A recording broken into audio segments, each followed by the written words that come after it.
This is the Trib Live High School Sports Network, the official streaming partner of the WPIAL, featuring exclusive coverage of all playoffs and championships. Stretching across 10 counties, 2,000 broadcasts a year, live and forever archived. Trib, hssn.triblive.com. High school football tradition in Beaver County lives right here on Beaver County Radio. It is complete to John Lucas at the 30, 20, 10, 5, touchdown! Snap is good. It is down. The kick is up and good. He's got room. 10-5 touchdown! You better believe it. Today's game coverage is being brought to you by Dr. C. Timothy Lipp, Beaver County Career Technology Center, the Community College of Beaver County, Electric Garage Door Sales, Falcone's Moon Township Ford, the Beaver Falls Municipal Authority, Friendly Federal Credit Union, Heritage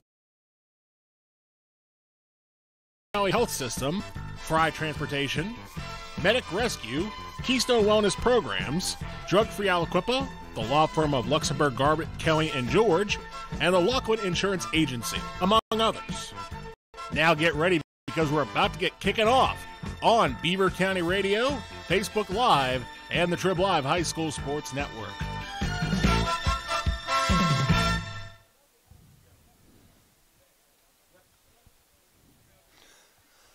Well, in tonight's game, we don't have to worry about Gardner points. We don't have to worry about tiebreaker points. That's why we picked this one. We don't have to use our limited brain power to try to figure out how much you have to win by and all that good stuff. You win, you're in. You lose, you're out. That's what we have tonight at Oak Hill Field on senior night with Jason Colangelo. I'm Bob Barrickman. And tonight, the Freedom Bulldogs take on the New Brighton Lions. And, Jason, it's very simple. If you win, you get the 9th and last spot in the playoffs from teams from Beaver County. If you lose, you step aside and you put the uniforms away. And I guess that's the way it should be. That cut and dried. Our Beaver County Career and Technology Center just underway on a chilly night. Had some considerable rain early. Jason, you checked the field. That doesn't seem to be an issue. Looks like it's in great shape, but you tell me. It's in pretty good shape, all things considered. I mean, I think that with the amount of rain that we had, it was a concern coming in, but I did have a chance to walk on the field, and it seems like, for the most part, I wouldn't describe it as a fast track necessarily, but it's not totally saturated either. I would say that it's all things considered in pretty good shape, and we're in pretty good shape because we got a good game. This is in effect the beginning of the playoffs, right? I mean, it's the precursor to the playoffs, if you will, with these two teams in do or die mode here. Ordinarily this is a good rivalry anyway. I mean, there's a lot of emotion that both of these teams bring to this matchup, but the fact that we're playing for a chance to get into the tournament, if you will, makes it that much more heightened, and it should be a good atmosphere tonight. Hopefully we can stay dry. We're going to stay dry. Yeah. But hopefully the fans and the players get to stay dry as well. That remains to be seen. There is some, I would describe it as inclement weather surrounding Oak Hill Field. So it's just a matter of when it hits and if it does so during the game. So it should be something to keep an eye on, certainly. Well, credit the ground crew, though. The field looks to be in pretty good condition considering the amount of rain that we've had in some spots today. We want to welcome the other folks from our Facebook Live team, the father and son duo. The father is Keith Walsh, and the son is Curtis Walsh.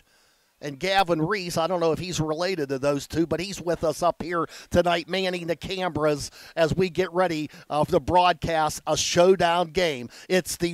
Obviously, it's the only real showdown game in Beaver County tonight. Other games are important for seeding and what have you, but really, this is a do-or-die situation. You know, you got Curtis and Keith Walsh up here, respectively. I'm waiting for Joe Walsh to come and do a halftime, give us a little halftime serenade, you know. Why not? And we are going to pick up the senior night festivities, which are supposed to get started around 6:30. So we'll take a break. That's why we're starting early tonight on our Beaver County Career and Technology Center pregame. The team's records coming in. Freedom is 4-5. 3-3 in the conference. New Brighton is 3-6. and 2-4 in the conference. Now, if you're looking at the standings and you might say, well, let's say Mohawk would lose to Elwood City and New Brighton wins, and that would put 3 teams in a tie. Mohawk would get a spot. They've already clinched because they would have more Garter points because one of their victories was over Neshannock, which would that's a higher value win. So that's why it comes down to this game. If New Brighton wins, they're in. If Freedom wins, they're in, and the other team is out. Jason and it's trick or treat. Basically, yeah. You know, you win and it's a treat, and you lose and you're tricked out. You're gone. It's time to go home. All right. The stage is set. We're going to take a couple-minute timeout.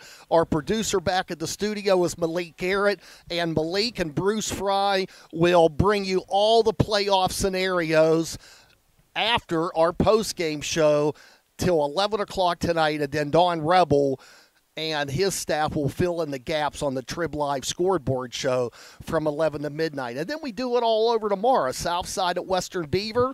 That will be for second place. They're both going in the postseason. Jason and me on the air at noon. And if that's not enough, we have action under the lights tomorrow night. Geneva hosting Waynesburg, 6:30 pregame. We'll take this break. We'll be back to talk more about the Bulldogs and the Lions going for the final playoff spot in Beaver County here on Beaver County Radio and Trib Live Sports. In sports broadcast, the pregame show will set the stage for the upcoming game coverage. In life, a pre-career start at the Beaver County Career Technology Center can set up your high school student for life. Did you know that graduates are making substantial wages, some over 6 figures? This is possible without student loan debt. It's true. With more, here's Beaver County CTC Administrative Director David Whitez. This is David Whitez, Administrative Director at the Beaver County Career and Technology Center. BCCTC is proud to play a part in the new industrial boom in Beaver County.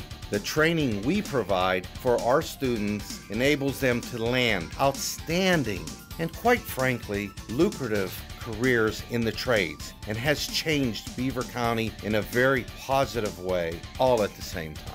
Let the Beaver County CTC open doors for you in the game of life. Click bcctc.org. Community College of Beaver County is more than a place to build a career, it's a place to belong. With extra financial grants and less fees, programs that get you to graduation or on the job fast, flexible courses that come straight to you, and full support along the way, CCBC offers real learning for real life. Don't just attend college, experience it. Visit ccbc.edu to browse classes and get started, or call 724-480-3504 to connect with CCBC. You belong here. You're listening to High School Football on Beaver County Radio. This game is being brought to you in part by Dr. C. Timothy Lip, clicklipdentistry.com, the Beaver County Career Technology Center, the Community College of Beaver County, Electric Garage Door Sales, and Falcone's Moon Township Ford, among others. Stay right where you are because the play is coming your way next here on Beaver County Radio.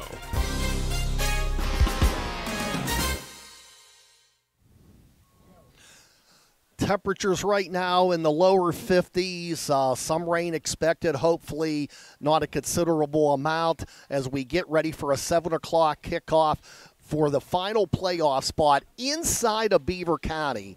And a reason why I say Beaver County is that there could be a couple more teams from neighboring Western Allegheny County. Now, West Allegheny and Moon tonight. That game is important to both clubs. For Moon, and that's on WNBA with Mike Azadian and Bruce Fry. If Moon wins, they'll finish the regular season undefeated under Coach Ryan Lynn, and they will most certainly get the number 1 seed in 5A in the upcoming playoffs. The pairings will be decided tomorrow by the WPIAL. If West Allegheny would win, they're in as long as Peters Township loses. Now, the other one that's going on, Our Lady of the Sacred Heart against Cornell. Now, if Olsh wins, they would go to the playoffs, or they could get in with a Northgate loss. But Cornell, which has already won the conference title, and congratulations to Ed Dawson and the Raiders, But you know that they're probably thinking, hey, if we're not going to get the number 1, we're probably good enough to get the number 2 seed. So that'll be an interesting one in the battle of 1-5-1-0-8 tonight. And this one tonight here at Oak Hill Field, Jason, we know that there's going to be one more Beaver County team and only one that will be added to the postseason mix. And that's what it's all about. New Brighton and Freedom. The Bulldogs coming in here, winners of 2 of their last 3. New Brighton has lost 4 of 5, but they did show a lot of impression, though, last week in defeating Riverside 34-0. And they just have to bring their best game tonight if they're to get that final spot. And the thing about New Brighton and Freedom, for that matter, they've been in a lot of close games. They've been on the losing end on a lot of those games. So it's kind of fitting. These two mirror one another in that regard from a resume standpoint. They certainly haven't been perfect by any stretch of the imagination, but they've been highly competitive throughout their schedule. So now there's only room for one more person on the bus, so to speak, and it's time to fight it out to find out who it is. Well, you mentioned the close games. New Brighton lost to Mohawk here 28-26, and that was the game that their senior quarterback Gabe Haddocks got injured, an elbow injury, Tommy John type injury, and fortunately they had a young man, Gary Pugh, who will get the start. He's only a sophomore, but not having Haddocks hurt. And I know people will look back at that game if New Brighton falls shy tonight and say, boy, that was a tough one, losing by 2 to Mohawk. But that's the way this game evolves from time to time, Jason. And that is a loss on their record, and that's something that they have to overcome. But they control their own destiny, as does Freedom. I mean, you can't really ask for more. That's right. I mean, you get to this point, and you want to be able to control what your fate is, and all you got to do is win tonight. Ladies and gentlemen, our national anthem.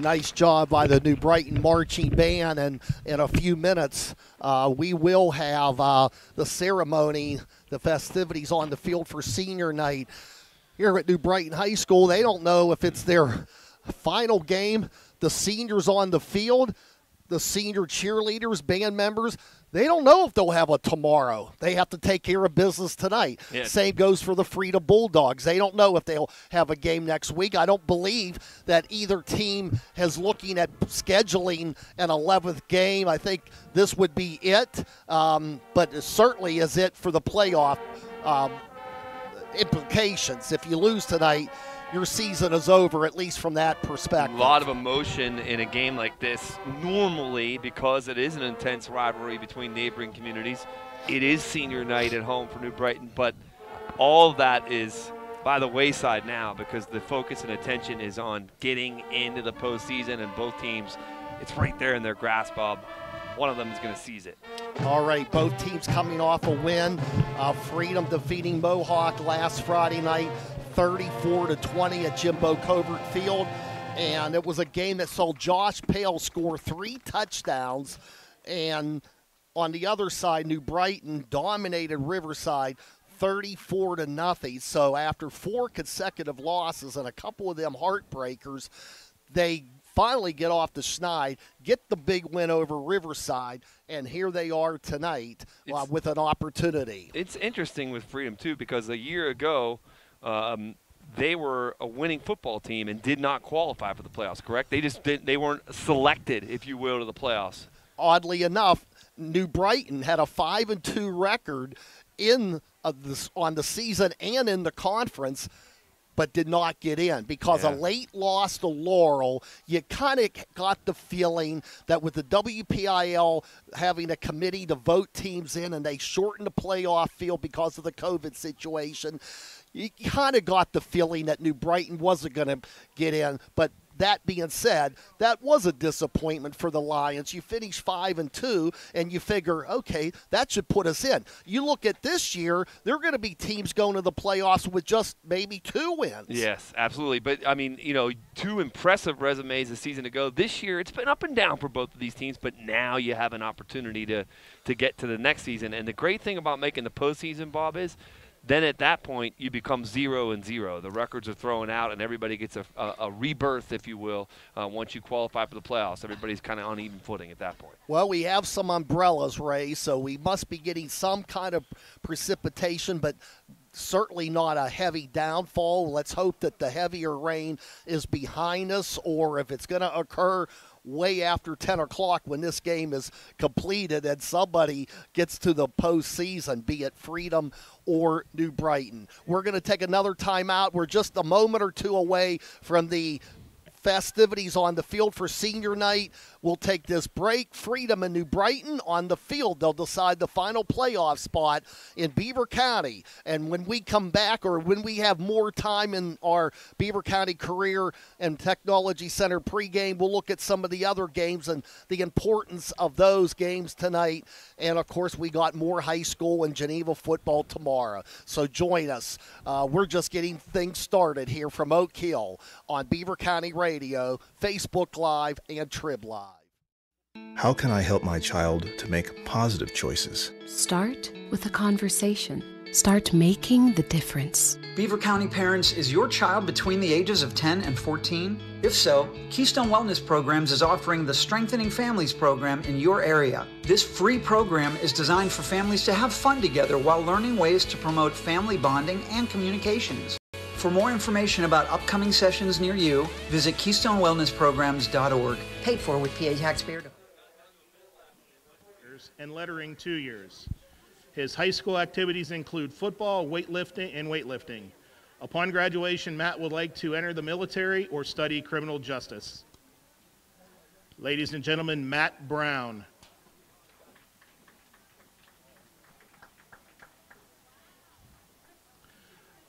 Our next senior is Nariah Foster.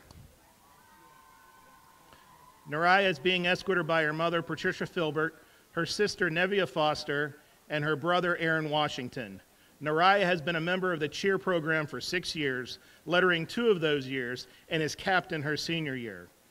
She has played basketball for 6 years, helping coach 2 of those years. Nariah has also played volleyball for 5 years, helping coach 2 of those years, and serving as captain her senior year. Nariah was a member of this year's homecoming court and was chosen as this year's homecoming queen. Upon graduation, Nariah would like to attend a college to earn a degree in criminal justice. Ladies and gentlemen, Nariah Foster. Our next senior is Gabe Haddocks. Gabe is escorted by his parents, Tom and Lori Haddocks. Gabe has been a member of the varsity football team for 3 years, lettering all 3 years and serving as captain his senior year. Gabe has been a member of the basketball team for 4 years, lettering 3 of those years, and is a member of the basketball team for 4 years, lettering 3 of those years. Gabe is a member of the National Honor Society, having high honors for the last 4 years. Upon graduation, Gabe would like to attend college or a university to major in mathematics. Ladies and gentlemen, Gabe Haddocks.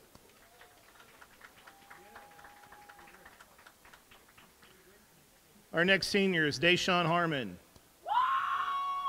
Desean is escorted by his mother, Denise Alexander, his godmother, Trina Hall, and his cousin, Jenna Miles. Desean has been a member of the football program for 13 years, lettering all 4 years in high school, and serving as captain his senior year. Desean has been a member of the basketball and track teams. Upon graduation, Desean would like to attend a college or university to earn a degree as an athletic trainer. Ladies and gentlemen, Desean Harmon.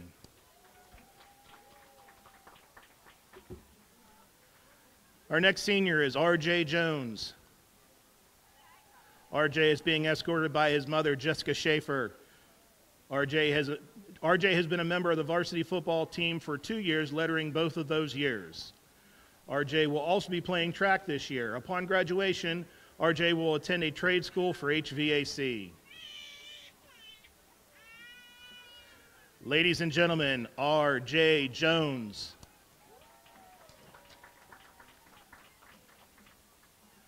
Our next senior is Parker Kaufman. Parker is being escorted by his mother, Jane Kaufman, and his father and stepmother, Jeff and Christine Kaufman, his grandmother, Roseanne Przensky, and sister, Riley Walker. Parker has played football for 5 years and has lettered 3 of those years. He was also a member of the baseball team. Upon graduation, Parker's plans are undecided. Ladies and gentlemen, Parker Kaufman.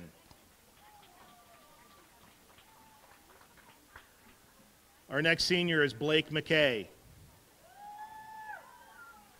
Blake is escorted by his mother, Alicia Montanez, and his father, Michael Mckay. Blake has played football for 10 years, lettering 3 of those years. Blake has also been a member of the basketball and track teams. Upon graduation, Blake would like to attend college to earn a degree in business so he can open his own masonry company. Ladies and gentlemen, Blake Mckay.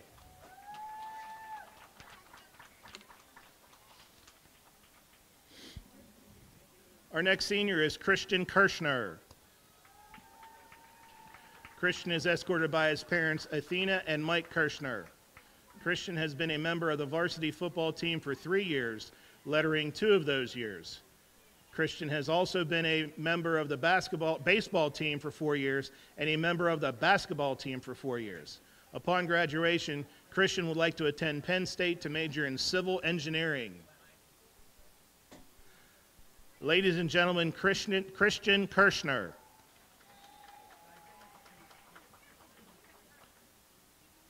Our next senior is Alex Mittner. Alex is escorted by his parents, Aileen and Dawn Mittner. Alex has played football for 6 years, lettering for 4 years, and serving as captain his senior year. Alex has received honorable mention offensive line in 2019 and received top 22 offensive line and honorable defensive line in 2020. Upon graduation, Alex would like to play football in college or attend a trade school. Ladies and gentlemen, Alex Mittner.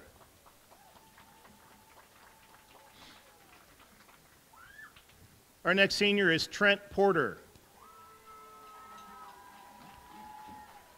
Trent is escorted by his mother, Brittany Porter, his grandparents, Terry and Sue Porter, and his brother, Bryson Porter. Trent has played football for 7 years, lettering 3 of those years, and serving as captain his senior year. Upon graduation, Trent would like to play football in college or attend a trade school. Ladies and gentlemen, Trent Porter.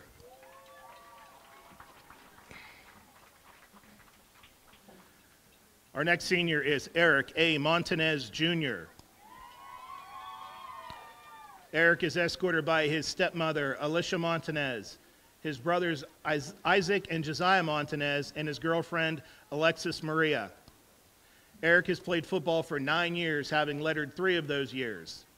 Eric has also been a member of the basketball team as well as the track and field team. Upon graduation, Eric would like to play football in college while earning a degree in business management.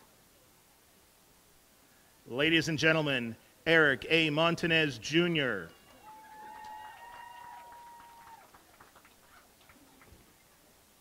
Our next senior is Kelsey Sofranco. Kelsey is escorted by her mother and stepfather, Shauna Leahy and Ryan Schwartzel, her father, Joe Sofranco, and her sister, Halen Schwartzel. Kelsey has cheered for 12 years, lettering 4 years, and serving as captain her senior year. Kelsey has been a member of Student Council for 4 years, serving as Vice President her junior year and President her senior year. Kelsey is also a member of the Interact Club and Lioness Club. Kelsey has been a member of the varsity softball team for 4 years. Upon graduation, Kelsey would like to attend college to earn a degree in early education or radiology. Ladies and gentlemen, Kelsey Sofranco.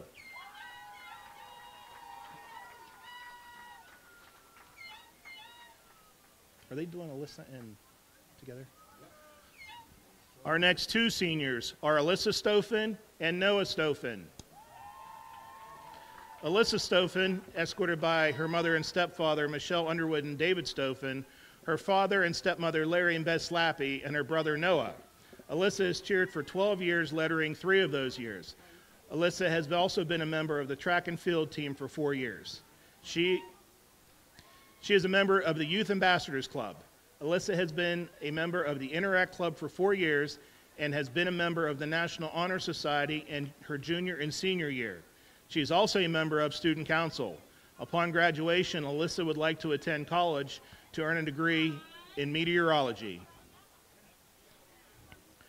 Her brother, Noah Stoffen, also escorted by his mother and stepfather, Michelle Underwood and David Stoffen, father and stepmother, Larry and Beth Slappy, and sister, Alyssa. Noah has played football for 12 years, lettering his last 4 years.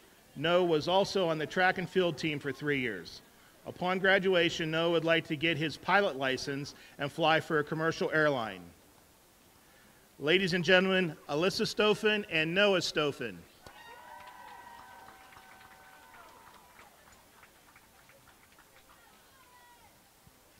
Our next senior is Leah Valdez. Leah is escorted by her mother and stepfather, Melissa Valdez and John Simmons. Leah is currently serving as senior class president. Leah has cheered for 9 years, lettering 4 of those years. Leah has been a member of the track and field team, lettering all 4 years. She won a member of the CCBC Health Academy her junior year. Leah is also a member of the Youth Ambassadors Club. Upon graduation, Leah would like to attend Kent State to earn a degree in psychology. Ladies and gentlemen, Leah Valdez.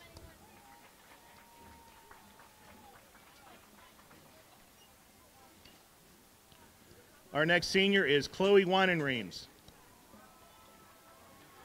Chloe is escorted by her parents, Stacy and Jeff Weinenreams.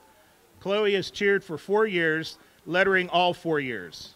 Chloe has been a member of the Interact Club for 4 years, Ushers Club for 4 years, Student Council for 3 years. Chloe has played basketball for 1 year and has been a member of the girls' softball team. Upon graduation, Chloe would like to attend college to study psychology in criminal behavior. Ladies and gentlemen, Chloe Weinenreams.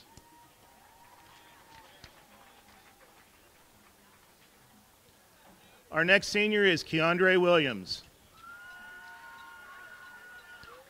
Keiondre is escorted by his mother, Jackie Go, and father, Ronnie Williams. Keiondre has played football for 13 years, lettering 4 years, and has served as team captain his senior year. Keiondre was top 22 all-conference first-team unanimous selection for defensive back his junior year and top 22 all-conference honorable mention for punter his junior year.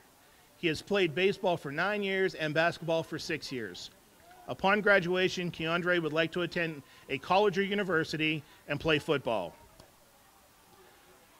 Ladies and gentlemen, Keiondre Williams. And our final senior this evening, Taylor Willey. Taylor is escorted by her mother and stepfather, Heather and Rich Anderson, and her father, Ed Willey.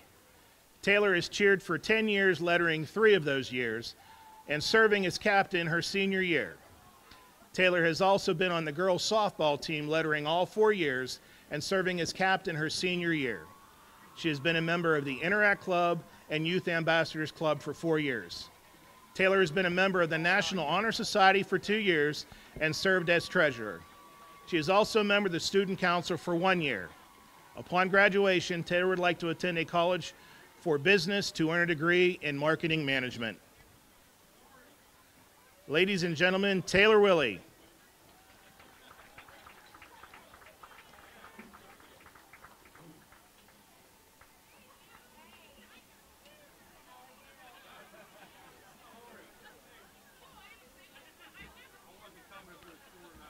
Ladies and gentlemen, let's have one nice big round of applause for our 2021-22 senior football players and cheerleaders.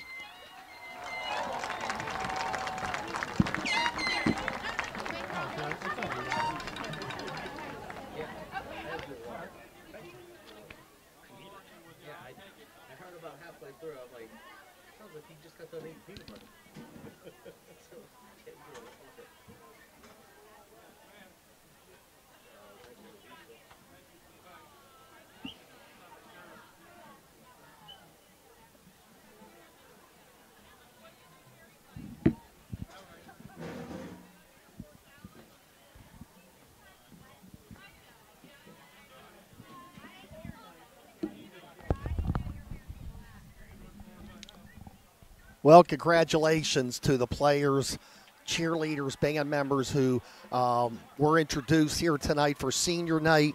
And again, the seniors don't know if this is their last night of participation in football, but they know that it will be their last night of participation on this very field, because New Brighton, if they were to win the night, surely will not have a home game. They would be the 5th place team. Freedom would not have a home game either. They could finish in 4th. In fact, with a win tonight, they would be the 4th place team, and Mohawk would therefore be 5th. But it's a do-or-die situation for both of these clubs. And let's look at some of the other games going on of interest. Moon at West Allegheny. If Moon wins, they will finish the regular season undefeated and probably get the number 1 seed in the upcoming WPIL playoffs in 5A. Mike Azadian and Bruce Fry have the call on that one. Other games, Newcastle at Aliquippa. Aliquippa, in all likelihood, will be the number 1 team coming out of the conference, unless you have a 3-way tie with Newcastle and Beaver. But the way the Quips are going right now, hard to imagine them losing tonight to the Red Hurricane. Blackhawk at Beaver. Blackhawk doesn't miss too many years in the playoffs, but this is one of them. They'll try to spoil Beaver's run. The Bobcats, though, have clinched a playoff spot under first-year coach Court Rouse. That's a fantastic job by the new mentor of the Bobcats. The last 2 weeks winning games in overtime. Hopewell at Central Valley, you have one team that hasn't won, traveling to another team that hasn't lost. And Central Valley looking so strong, as we found out last Friday night on Beaver County Radio. Ambridge at Keystone Oaks. The Bridgers are going to the playoffs under first-year head coach Sherman McBride, and congratulations to Sherman and the Bridge for punching their ticket to the postseason. Avonworth is at Quaker Valley tonight. In other games, Riverside at Beaver Falls. The Fighting Tigers have won 5 in a row, and they will be in the playoffs, and they will be the second team, and more than likely will host a playoff game next Friday night. Elwood City at Mohawk. Elwood trying to avoid a winless season. Northgate at Rochester. The Rams finish number 2. No matter what happens there tonight, Northgate hoping to get in the playoffs. Cornell at Olse Jason. Cornell has already won the Big 7. Olse needs a win, or they need help to get that final playoff spot. So that'll be an interesting one with 2 Western Allegheny County teams. Just a couple of notes from what you talked about. First off, what the Ambridge Bridgers have done this year, I know it doesn't sound like a big deal to have the 2 wins, but getting into that playoff berth and that community having a chance to see postseason football is a big thing. And certainly we'd be remiss not to mention that Coach Gene Matzook going for his win number 200. That's a big thing as well. So obviously a lot of things to celebrate around the area. I look at Beaver Falls too. Once 0-3, now on the cusp of perhaps hosting a playoff game. You know, their season was teetering in the balance, so to speak, there after week 3, and they were able to rally. All right. While Beaver Falls could share the conference title if they win and Desean upsets Laurel at Laurel tonight. But that's a tall task. Laurel's looking pretty good. And the winner of the Montour Chartiers Valley game will go to the playoffs as the number 4 team from the Parkway. And, of course, our game tomorrow, Jason and me will be on the air at noon, Southside and Western Beaver. Conceivably, we know that the winning team gets number 2. Now, it's not official that means that team will have a home game next week. The WPIAL will seed teams. The only teams that are guaranteed a home game next week are the conference champions. And Stowe Rocks, which got underway at 6 tonight, and assuming that they win, and even if they would lose, they would still get the top spot in the conference and in all likelihood a home game. Jason, looking at the festivities on the field tonight for senior night, surely an emotional night. Jason, and I'm sure it happens at all high schools. I mean, you look at Hopewell.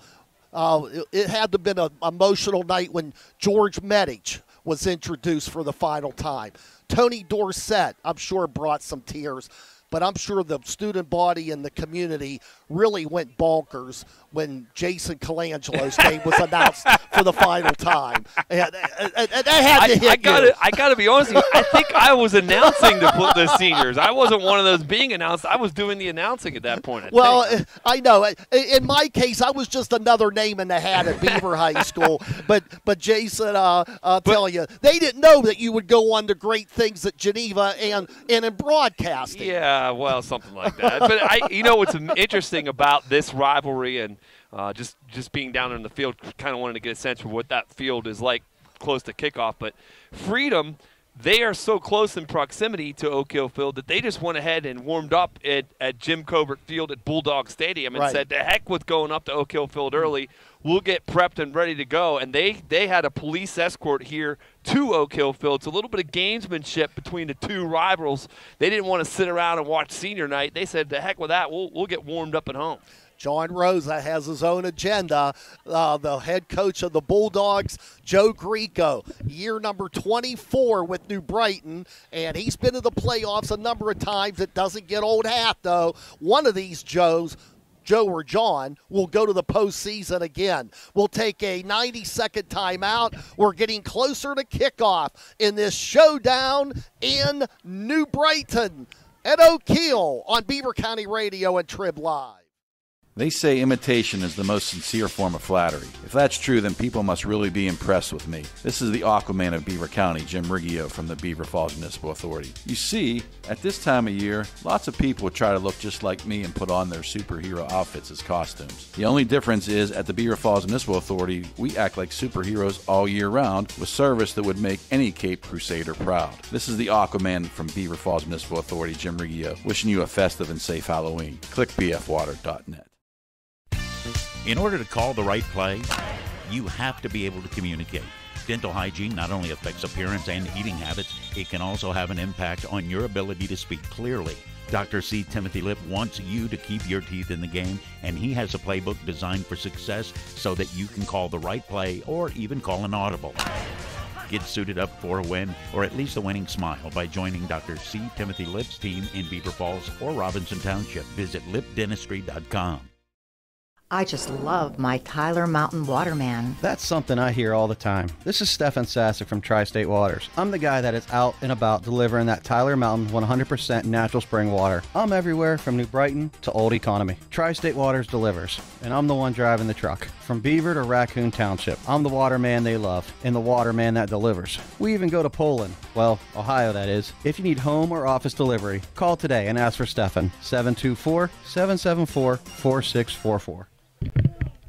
Our Beaver County Career and Technology Center pregame show starting to wind down. Well, we got a Freedom guy up here tonight, Bill Allman from the Beaver County Times. We got a couple cameramen, Curtis Walsh and Gavin Reese from New Brighton. But don't worry, folks, we're all neutral up here in the press box. There won't be any activity going on except producing this game. Jason, you and me, we don't have any dog in either alma mater. We're just here to look for what should be a great football game. Yeah, I love this time of year, Bob, because it's time to separate those who have, are moving on to the postseason from those who aren't, and the games become bigger, the stakes become bigger, the weather becomes a little chillier, which I like if we're in the booth.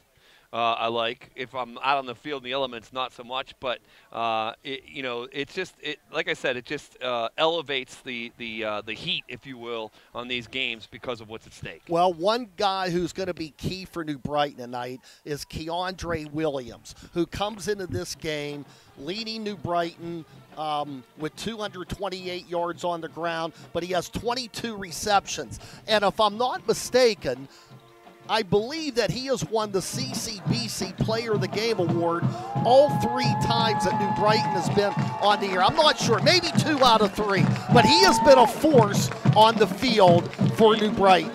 He is their home run hitter, too. You look at those 22 receptions, he's amassed 428 yards. I'm no math major, but that's about 20 yards of reception. Pretty good. Carter Slowinski, he's won the award before for Freedom. He was one of our Bulldogs who were at the coach's corner on Wednesday night, and he has put up some impressive numbers in his only year as a starter. He comes into tonight 1,355 yards on the year. But one stat that he might want to stay away from tonight, he has thrown 9 interceptions. That's an average of 1 a game, and New Brighton has to be aware of that. Yeah, I think that's going to be a key element of this football game. Anytime you have 2 pretty good, evenly matched teams, and we're vying for something as big as a playoff spot, it's always imperative that you control the football and value it and not turn it over to the other team, because when you do, you're giving extra possessions away, and that bodes that can be a big issue for a team trying to win. And the coin was in the air, and it's on the ground, and it looks like New Brighton is going to have the option. And New Brighton has deferred, so they will kick off. The Lions in their colorful gold tops and bottoms with the crimson helmets and numbers, and the Freedom Bulldogs in their white tops, the red bottoms, and the white helmets, and we are about ready for football in this game. If you win, you're in. If you lose, you become spectators like Colangelo and me. Correct. It's that simple. And that's the way I guess it should be. We don't have to worry about how much you win by or how many Geiger points you have. Other games maybe, but not in this one. You can still attend the playoffs if you don't win tonight, but you got to pay to get in. Oh, is that it? That's how it works. You got to get a ticket. All right.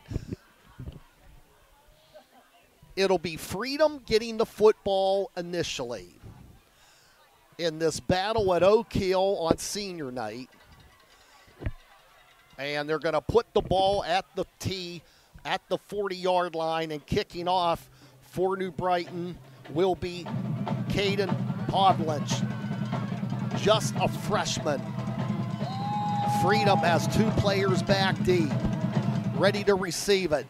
And it's a line drive kick. It's going to be fielded near the 20 and busting up the middle. A hard hit out past the 40-yard line. But a nice return, though, by Cody Patterson, a sophomore. And Freedom will move from left to right toward the scoreboard here on Beaver County Radio and Trib Live. It'll be Freedom football at their own 42. Love to see that returner turn upfield and get vertical quickly, not side to side, not wasting any time, and getting upfield and getting what he can, and it's a good field position for Freedom to begin this game outside of the 40. And the quarterback is Slowinski. He has twin receivers to both sides and 1 back, and it'll go to the running back, and that will not go for much. In fact, that was Damian Grunagel, the junior, with the call as they go to a 1-back set. He might have picked up a yard. We'll call it 2nd and 9. Seen from time to time, New Brighton, they've been able to clog up that middle. They got some guys that are considerable, a weight there with Trent Porter at 295 kind of anchoring the middle for them. Josh Yechter, leading receiver, and now in motion, and now the slip screen, and it's going to be dropped. A little bit low of the pass. Josh Pale, who had 3 touchdowns last week in the win over Mohawk, could not hold on, and it's 3rd down and 9. But a good job by Parker Kaufman. He flowed over from that linebacker spot. Once he saw and kind of diagnosed the play pretty quickly, realized that he could snuff out that screen and be a deterrent to get the completion. First minute of the first quarter. Freedom looking at 3rd down and 9 from their 43. In the gun goes Slowinski. They have twins to the near side. Rolling right, and Slowinski throws it, and it's caught by Pale, and he's got close to a 1st down. It just depends on where they spot the football, and he's going to be marked down at the right at the midfield stripe. It's going to bring up 4th down and 1, and John Rosa, I would imagine, will take the gamble. That was a perfectly thrown football that time. You lead Pale out and allow him to catch it moving forward. That's what allows him to get the extra yardage to get near the 1st down, but still 4th and 1. Big play here for Freedom. It's 4th down and closer to 2, I should say. Full house backfield for the Bulldogs, and they'll try for it on 4th down, and they're not going to get there. That was Pale, I believe, on the carry, and he is not going to get to the stick, and New Brighton will take over on downs at midfield. Yeah, they go power look with the double tight ends and the full house backfield, and New Brighton had everything stacked up inside the box. It was just going to be a power-on-power situation, and New Brighton just stood up that offensive line, gets good penetration, and no room for Pale to move at all to get to the sticks.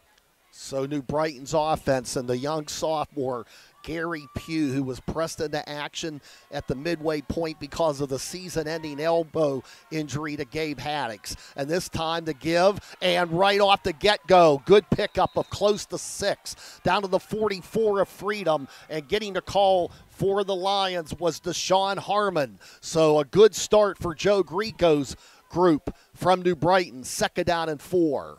And Dakota Roberts came up from that safety spot to make a good open field tackle, or it could have been more because there was some good movement up front from New Brighton's offensive line. Good surge from those guys up at the point of attack. Lions 2nd down and 4 after stopping Freedom on a 4th and 2 at midfield. Now out of the shotgun goes Pugh. Now there's movement, and it's going to cost New Brighton. Beating the snap was Kyler Rumbold. He was anxious, and it cost his team 5, and that'll move it back to the Bulldog 49. Yeah, they actually had Gianni Dietz in a kind of a wildcat formation that time for the Lions, but it was whoever was split out to the wide side on the right side of the formation. They were just, actually it's a short side of the formation, but way, way before the snap. 10-12 left in the opening quarter in this showdown for the final playoff spot in Beaver County. 8 teams have qualified. A 9th will enter the field next week. Back to throw is Pugh. Pugh looking. Pugh in some trouble. And Pugh is going to be brought down. A big sack at the 42-yard line. And the Bulldogs have pushed the issue, and getting there first to the quarterback for Freedom was Caden Martin, the tackler, and Pugh just could not get anything going on that one because of the pressure by Martin and company. Well, Martin was there, but there was a picnic back there, and everybody from the defensive line was invited because they were all having a feast that time on Pugh. There were several white jerseys surrounding them. Now back at their own 43-yard line, they need 17 on 3rd down. What started off promising, a 6-yard gain on 1st down, is now this pass, and it's out of the reach of Montanez. And that one just got away from Pugh. Could be a wet football. We really don't have any rain per se. I'm not seeing any umbrellas in front of me up right now. So give credit to Landon Millwood there with the pressure up front. Got into Pugh's grill and probably forced him to throw it a little earlier than he wanted to. Tough play anyway, 3rd and long. You're looking at a a tough conversion in any event. Well, it turns out the gamble doesn't hurt Freedom after all, except perhaps field position.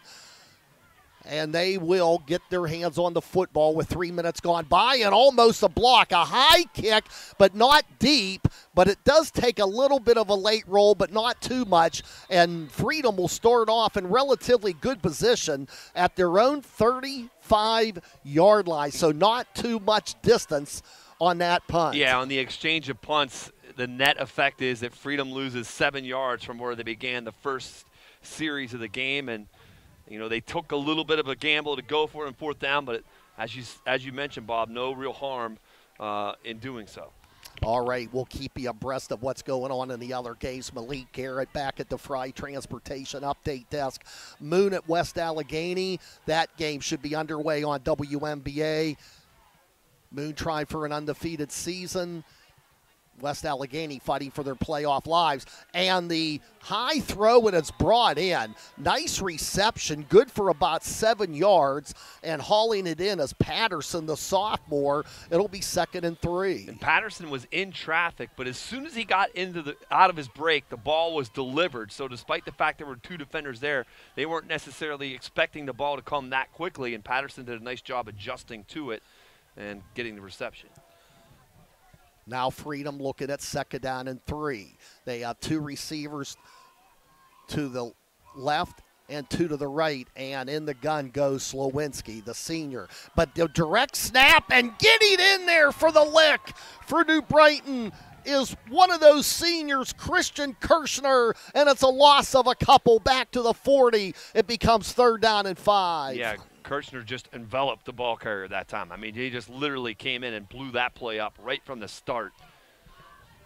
Big penetration for Kirschner. Freedom coming into the night, averaging 18.4 points per game. The Lions giving up 24-7. So there have been some holes in that crimson and gold defense this year, but Freedom has not been able to exploit them as of yet. This time on 3rd down, Slowinski is in trouble when he goes down. The sack by New Brighton, and getting it was Desean Harmon all the way back near the 25-yard line. Harmon looked like a guided missile coming through the middle of that formation and just getting in so quickly and just not having any opportunity to get rid of the football with any time or space. Empty possession for the Bulldogs, and they got to turn it right back over to New Brighton. Josh Yeck will punt. One of the men back deep is Keiondre Williams. This one not a lot of distance, and it sails out of bounds. And New Brighton's going to start. Now we have a little bit of extracurricular activity, and that somebody's going to get flagged. Might be offsetting. We'll let you know on that matter in a moment, but the line of scrimmage would be the 45 of New Brighton. So let's check out the flag. It may be offsetting here, Bob. They were both kind of entangled, but we'll see if somebody got in. Yeah, it's going to be offsetting. Both players were kind of entangled and just wouldn't separate, and the official was right there on the spot, threw the flag. But I think that's good officiating. You know it's going to be a physical, emotional contest between these two teams. You throw the flag, but they offset, no big deal. So New Brighton will start at its own 45. There is no score, 6:55 left in the opening quarter here at Oak Hill Field. Lions will send 2 receivers to the strong side left. Man in motion right, that's Harmon. Now it's Pugh. Pugh takes off with the football, and Pugh's going to get good yardage, and he drags 3 defenders with him down to the 46 of Freedom, and that's going to be about a 9-yard pickup by the sophomore Gary Pugh. Well, that's what you call finishing off a run. You're wrapped up, and it looks like it's going to be a pretty good gain, 5 yards, but you keep those legs churning and get those extra yards, and now what would have been a 2nd and 5 becomes a 2nd and 1. And from this spot, as an offense, you can attack. You can go to an attack mode, 2nd and 1, knowing you probably have a pretty good chance at that conversion if you don't get a big play here on second down. In the gun goes Pugh. 2 receivers, 3 actually to the left. Pugh looks. Pugh down the field. Out, it's brought in. No, he dropped it. No, he could not hold on. That was Keiondre Williams. He had the ball, but when he hit the grass, as Jason noted, the ball pops loose, and it's 3rd and 1. Just could not complete the catch, but that goes back to my point. You look at things that happen in a game. 2nd and 1 becomes a point that you can go attack down the field because 3rd and 1, you have an easy conversion. That extra 4 yards bought you the opportunity to go down the field in the vertical passing game, and New Brighton almost capitalized. Just slightly overthrown by Pugh. I'm sure Keiondre said, I should have had it. It's 3rd down and 1. Hard count from Pugh, but Freedom, very disciplined, didn't jump off. 6:05 to go in the first quarter. This time on 3rd down. And getting what should be a first down. Looks like Harmon got just enough to move the sticks. Bob, it didn't take long for Aliquippa today to Kwai Hayes with a 60-yard touchdown on the first play from scrimmage. 7-0 Quips over Canes. Wow, they're saying, Bill Allman. I thought he had. I thought he got past. He needed to get. He needed to get past the 45-yard line of Freedom, and I thought he did, but didn't get the spot. No, I think he was denied a better spot, but it's going to be 4th down, and we have a timeout, New Brighton. We'll take a 30-second break. 4th down and a foot, maybe, for New Brighton at the 45 of Freedom. No score on Beaver County Radio. Hi, this is Bob Barrickman here for Fry Transportation. When it comes to school buses in Beaver County, it sure is hard not to notice the shiny Fry Transportation fleet. Fry Transportation has been a local family-owned Beaver County business for over 30 years. As any successful football team must be dependable and reliable, these same qualities have made Fry Transportation a champion operation. Best wishes to all local teams and safe travels to the gridirons this season. From your friends at Fry Transportation.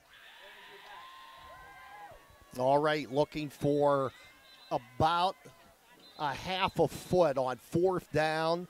Joe Greco just wanted to make sure everybody was on the same page. Lions at the 45-yard line of Freedom. Tight set. Pugh behind center. He'll take the football, and he's got the first down. Yeah, they gave him the good spot there with the momentum carrying over the lead stick pretty comfortably over that lead stick. So the ball's going to be spotted near the 44 of Freedom. So the drive continues for the New Brighton Lions. Bob, just a couple of other quick scores to update you on. Mohawk leads Elwood City 6-0. And Abernworth is up on Quaker Valley 14-0. And there's still no score in the game over on WNBA between West Allegheny and Moon, because I know you were going to ask me that. Oh, okay. Thank you. Gavin's working on that, too, with Malik Garrett. If West A wins, they need a Peters Township loss to get in. Now on 1st down for New Brighton, and it's Pugh. Pugh looks for some room on the right side, and he gets about 3, maybe 4. We'll give him a 3-yard pickup to the 41. Yeah, again, Pugh from that quarterback spot, and what they're doing is he's just rolling out to the strength of that formation and trying to get blockers out in front of him, and Pugh's done a good job with his legs here early in this contest. They would love to establish him that run all evening long. I want to say hi to all of our Facebook viewers out there. Send some comments our way, and any questions, we'll try to get some reaction to some of those questions as they come in. Jason Colangelo is the social media expert up here in this booth. I can assure you of that. Now in the gun on 2nd and 7. It's Pugh over the middle, and he's got a receiver and a first down, and it's Harmon. No, actually, it is Keiondre Williams who couldn't quite make the leaping grab earlier, but he gets this one inside the 30, down near the 28-yard line. It's a first down for the Lions. I wouldn't describe the coverage as poor necessarily, but an accurate throw beats it, and that's exactly what New Brighton got from Pugh. Pugh brings some good size to the table. He's 6 feet, looks a little taller than that to me. He's in the gun. He has a sidecar to his right. New Brighton, deepest penetration of the game thus far. And the handoff, and it goes to Harmon. Harmon breaks a tackle. He gets down to about the 25-yard line, and that'll be a pickup of about 4. We'll call it 2nd down and 6. Another good second effort there in that run because Freedom looked like they had it stacked up initially, but he's able to shake free and get a couple of yards. Under 3 minutes to go in the first period. New Brighton with the biggest threat to this point. Pugh is in the gun. 2 receivers to both sides of the field. Long count by Pugh. Now Pugh looks over to the sideline. Now he's set again, and the play clock has to be of an issue at the moment. But he gets it off, and Pugh looks. Pugh is able to dance out of the pressure, and he gets really down near the 20, and it's going to be 3rd down and short for New Brighton. Great job by Pugh to elude the tackle. That would have been a loss, but he's able to get the gain, and it looks like it's going to be 3rd down and a long 2. It almost looked like Josh Yeck was assigned to kind of spy on Pugh on that play, and once he was able to dance his way out of that first wave of tacklers, it was Yeck who came forward to try and make the stop, and it was a good open field tackle to limit the gain to just a couple. Pugh wearing a different number tonight, wearing number 1. Yeah, he had me confused at the outset. Yeah, well, Bill Ullman gave me a tip on that. This time, though, on 3rd down, and they get nothing. It might be a slight loss. We'll see how much forward progress the officials give. And that carry by New Brighton, and that goes nowhere. Caden Martin was the first to arrive, but again, all the guys up front making their presence known in that New Brighton backfield. That was Noah Stoffen on the call, and that's going to move it back, and it's going to be 4th down and about 4 yards to go with a minute to go in the opening quarter. Obviously, you go here. Too long of a field goal, and, of course, with the wet field, that shortens your range anyway. Now, Pugh looking. Yeah, here's what happened, Bob. Pugh went hard count to try and draw Freedom offsides, and instead he drew his sidecar into a false start. Okay, what was a very manageable 4th and 4 now becomes a much more difficult task of 4th and 9. Yeah, Noah Stoffen was hearing the signal from Pugh, and it must have been such a hard cadence that it was he that got the early start.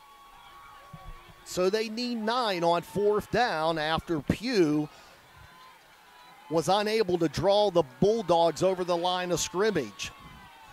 And it's Pugh in the gun, and he has 3 receivers to the wide side left. This time Pugh down into the end zone. It is caught. Touchdown. New Brighton gets the TD. Bulldogs brought pressure from the edge. It was late in arriving. Pugh had a clean pocket, plenty of time to deliver, and it was a perfect strike. And Keiondre Williams hauls it in for the touchdown, and it's 6-0 New Brighton.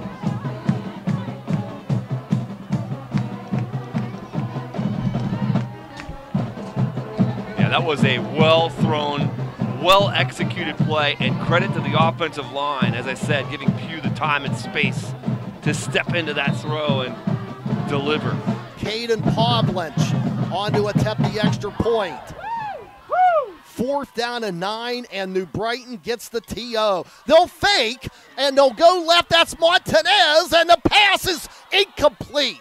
They tried to baffle Freedom, but they come up short. Montanez's pass is just a little wide of the mark, and Freedom will be looking at a 6-0 deficit. Good recognition that time by Freedom, not biting on that fake, and we're in position to defend the play, and that's a big item because every point's going to count in a game like this, and the difference between being down 6 and 7 or 8 might not seem like that big of a deal right now, but boy, you get down to a situation late in the game and it could be a very big deal. That was on 4th and 9. They got the touchdown, but the pass failed for the 2, and it's 6-0 Lions. And that drive covered 55 yards. And Bill Ullman, how long do you have that pass to Williams going for? 27 yards on the reception. So New Brighton draws first. We'll keep it here with just over 16 seconds to go in the initial quarter. And New Brighton has drawn first blood in this do-or-die game for a playoff game out of the MAC. 6-0. Line drive kick. It's going to be fielded at the 20. And looking for some room and getting it out past the 35-yard line for freedom. And that was Cody Patterson. And I think it might have been Max Boza. Was it Max Boza? Yeah, Boza? number 3. And he kind of stutter-stepped just a little bit as he approached. It could have been maybe a couple of more yards, but still, all in all, not a bad return. Boza had a big play to help Freedom in that win against Mohawk last week, an interception in the end zone. So Freedom will take over at their own 36-yard line. Their third possession, their first, they were stopped at midfield when Coach John Rosa gambled on 4th and 2, and they came up empty. Now in the gun goes Slowinski. Quick pass, it is caught, short pickup, shy of the 40. Down about the 39. We're going to give him a gain, maybe 3. Got our first score over on NBA. Moon is up on West A 3-0 now. Quips have extended their lead out on Newcastle. It's 14-0. Beaver Falls handling business against Riverside 14-0. And Ambridge trailing Keystone Oaks 7-0. And oh, by the way, my Hopewell Vikings trail Central Valley 14-0. All right, so Central Valley looking for their 22nd consecutive victory. And you say Aliquippa's now taking a 14-0 lead. Thanks, Jason. Correct. Those scores from the Fry Transportation Update Desk. That'll do it for one quarter. We'll take a minute timeout. It's New Brighton 6, Freedom 0 on Beaver County Radio and Trib Live Sports. Listening to live sports on the radio in Beaver County is a tradition. This is Craig Fontana from Moon Township Ford, and I ought to know. My dad, Bill Fontana, has called games for over 50 years.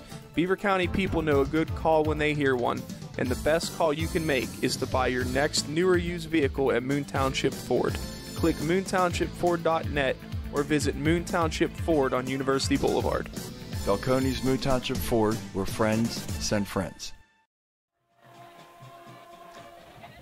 Second quarter beginning, and the pass down the field, it's going to be a jump ball, and it's going to be caught. What a catch, over the shoulder grab, and the Bulldogs, now the receiver down on the field, and hopefully nothing to be concerned about, but a tremendous over the shoulder catch by the Freedom Bulldogs, and they get the ball first down inside the 25 of New Brighton. Man, I'm trying to get a number for you, Bob, but it's way on the far side of the football field, and he was down immediately. And right now we're unable to get his number because he's being observed on the far side of the field. He's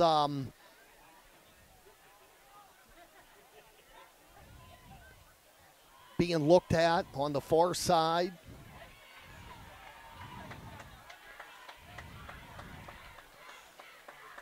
And he'll come out for a play, and the receiver, I believe, was Max Boza. Yeah, he's been a big threat for them, and he's been emerging these last few weeks. We talked with him at the Coach's Corner a couple of days back, a guy that played basketball for a while, and now he's playing football as a senior. First down at the 25 of New Brighton, and they'll get a couple off the right side. So that pass covering 35 yards. Both of these teams with some big plays through the air. early on, and Freedom looking to cash in now and threatening in New Brighton territory. 2nd down and 8 for the Bulldogs. 6-0 Lions, but Freedom is threatening. Behind center is Slowinski. And the give off the left side, and New Brighton was ready for the ball carrier, and there's nothing doing. No gain on the play. It'll be 3rd down and 9 for Freedom. First glance, it looked like it might be a face mask, but I think it was just a tug of the jersey and not the mask. But in any event, short loss on a play and 3rd and long for Freedom. Now, this is a situation on the field, Bob. You can chunk it out here. You got 2 plays to get to the 10 yards. You know you're not going to try a field goal, so you don't necessarily have to get all 10 here. That was Pale on the call. He just had nowhere to run. This time on 3rd down, Slowinski down on the field, and it's a little high. That he had a receiver open. He just missed them, and that was Josh Pale, I believe, the intended receiver. It's going to be 4th down and 9 for Freedom. They go full house with that power look, but then it's a play action off of that, and I think what happened was the tight end wanted to get more width in the route. The quarterback wanted a little more depth toward the post in the corner of the end zone, and just weren't quite on the same page. 10:36 to go, 2nd quarter. New Brighton leading 6-0. Freedom 4th down at the New Brighton 25. And now we got a whistle. Yeah, I think Slowinski may have jumped the gun a little bit there. And you're right. It'll be a procedure call, and that makes it even tougher for the red and white of the Bulldogs. They have to get 14 yards on 4th down in order to keep this going. Yeah, that's just and then we're seeing some umbrellas come up, so perhaps just a little bit of sprinkles here. Nothing substantial as far as rainfall is concerned. I got the feeling, though, going down in the field, Bob, it's kind of teetering on the edge. It's in good shape, but if we get a deluge here with the guys trampling on it, it's not going to be long before we have a mud bath down there. Deluge. I take it that's a storm. A downpour. Yes. 4th down.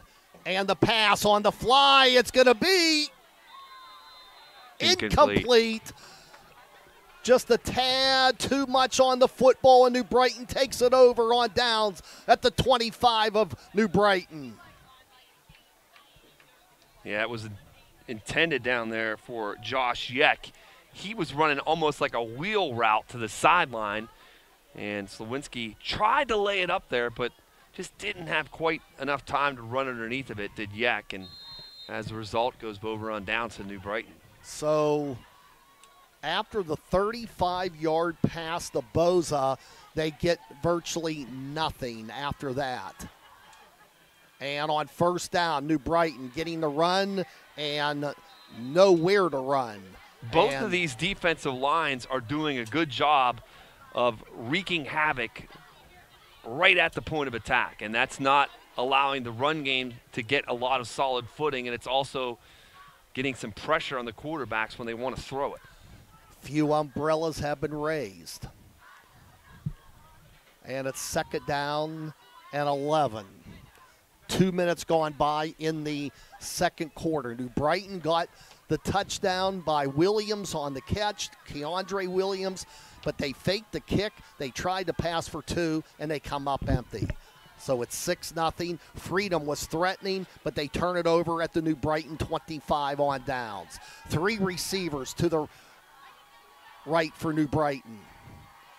Pass to Pugh. Pugh looks, pass, caught, and that sets up 3rd down at about 5 after the catch by Keiondre Williams and the tackle made by Max Boza. Just a quick hitch there, kind of taking what the defense offers you and getting a much more manageable down and distance here for New Brighton, 3rd and 5. And when you're behind the sticks, that's not a bad thing because now the chances to convert in 3rd and 5 are so much greater. Just a quick score for you over on NBA. It's now 11-0 Moon on top of West Day. West Day trying to stay alive in the playoff race, but Moon trying to stay perfect. Now over the middle. Pass is caught!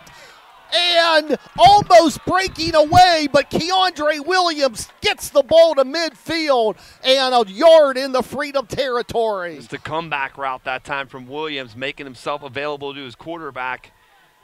beyond the sticks, able to pick it up and extend this drive into Freedom territory. So Moon gets a touchdown and a 2 to lead West Allegheny 11-0. And they need a win, West A does, and a Peters Township loss because they lost to Peters in head-to-head last week. And the give, nothing much there, and we'll call it no gain as the call goes to Harmon. Yeah, just a little delay there to Harmon. They want to give the Freedom defense a look of that pass, and it's almost like a wraparound draw to Harmon, hoping he can get those legs moving and use some of that speed, but Freedom equal to the task. Rain is coming down, not hard, but we are getting some activity as they predicted. 7:42 left in the second quarter. New Brighton has the 6-0 lead in the battle for the last playoff spot in Beaver County. Playoffs begin next week. Now Harmon in motion. And it's Pugh. Pugh looking. Pugh in some trouble. And Pugh is dragged down for a huge loss. Josh Yeck gets there, and it's going to be a loss all the way back to the 40-yard line. And they put on the blitz, and Yeck comes up from the secondary and delivers at the 41. So they'll need 20 on third down. Pugh tried to give ground to get the edge, and Yeck was just not having any of it. I mean, he just came and made a beeline right for him, wrapped him up, and Pugh giving up that yardage makes the loss even bigger, and it's now third in an eternity for New Brighton. Pugh, the sophomore, in the gun. He has 3 receivers to the left. That's the wide side for New Brighton.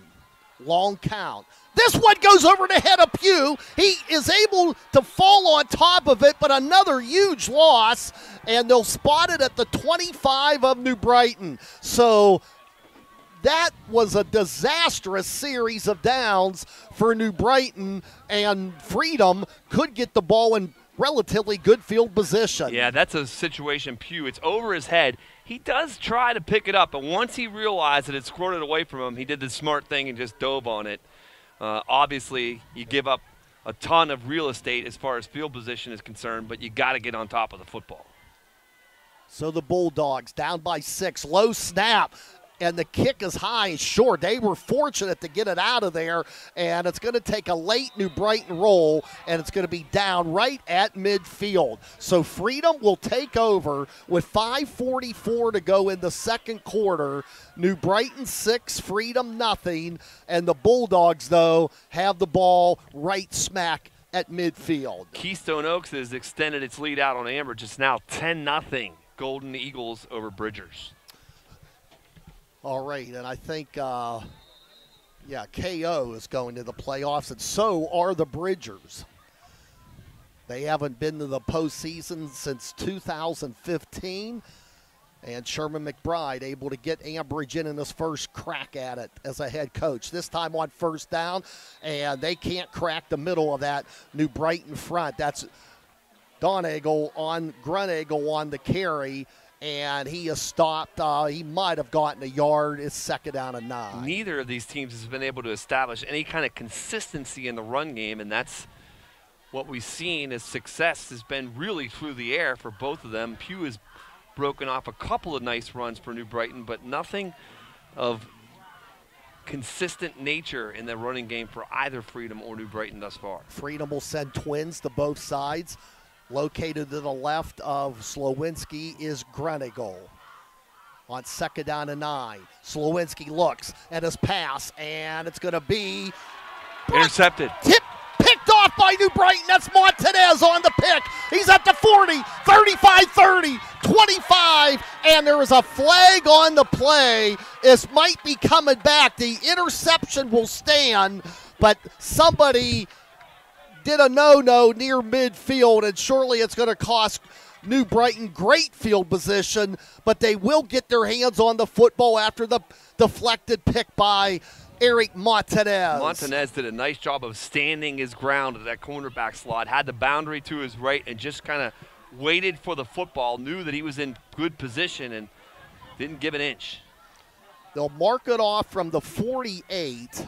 Yeah, that's a big penalty because they were deep in Freedom territory with that return. And New Brighton will start at their 38. So, Bob, you mentioned, though, at the outset of our broadcast about the need to eliminate the picks, 9 coming in for Slowinski despite some gaudy numbers throwing the football. But you turn it over on that first down after getting good field position, and New Brighton goes right back to work offensively. Yeah, that's his 10th interception, 1 per game on average.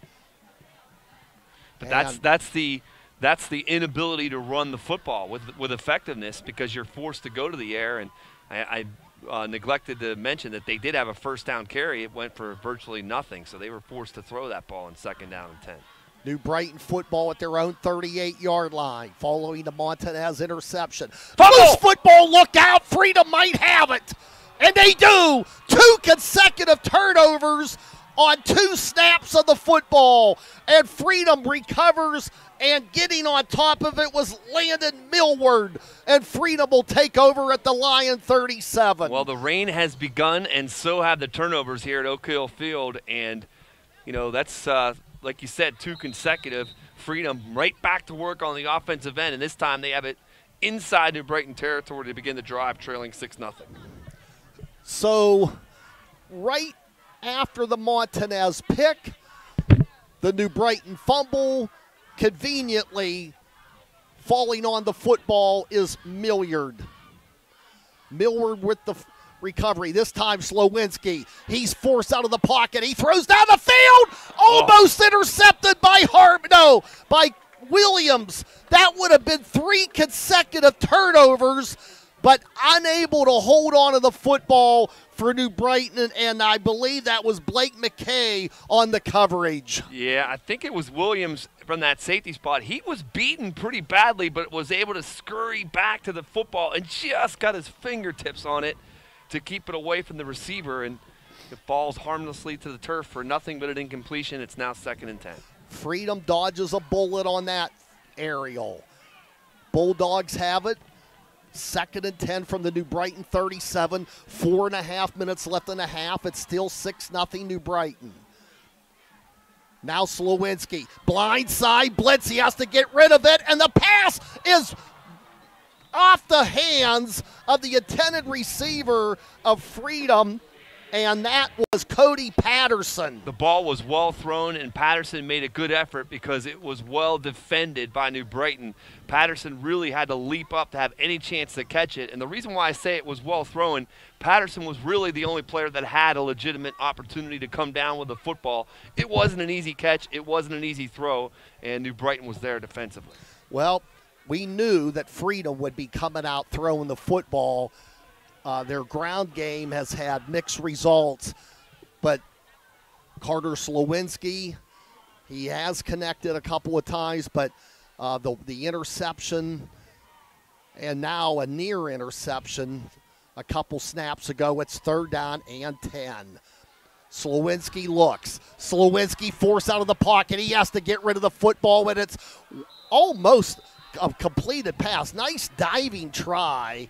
That was Boza that went all out for that one and couldn't come up with it. But again, the lack of run game here for Freedom. They're not able to get that run game going, and as a result, you're really putting the onus on that passing game to keep making first downs, and it's not easy.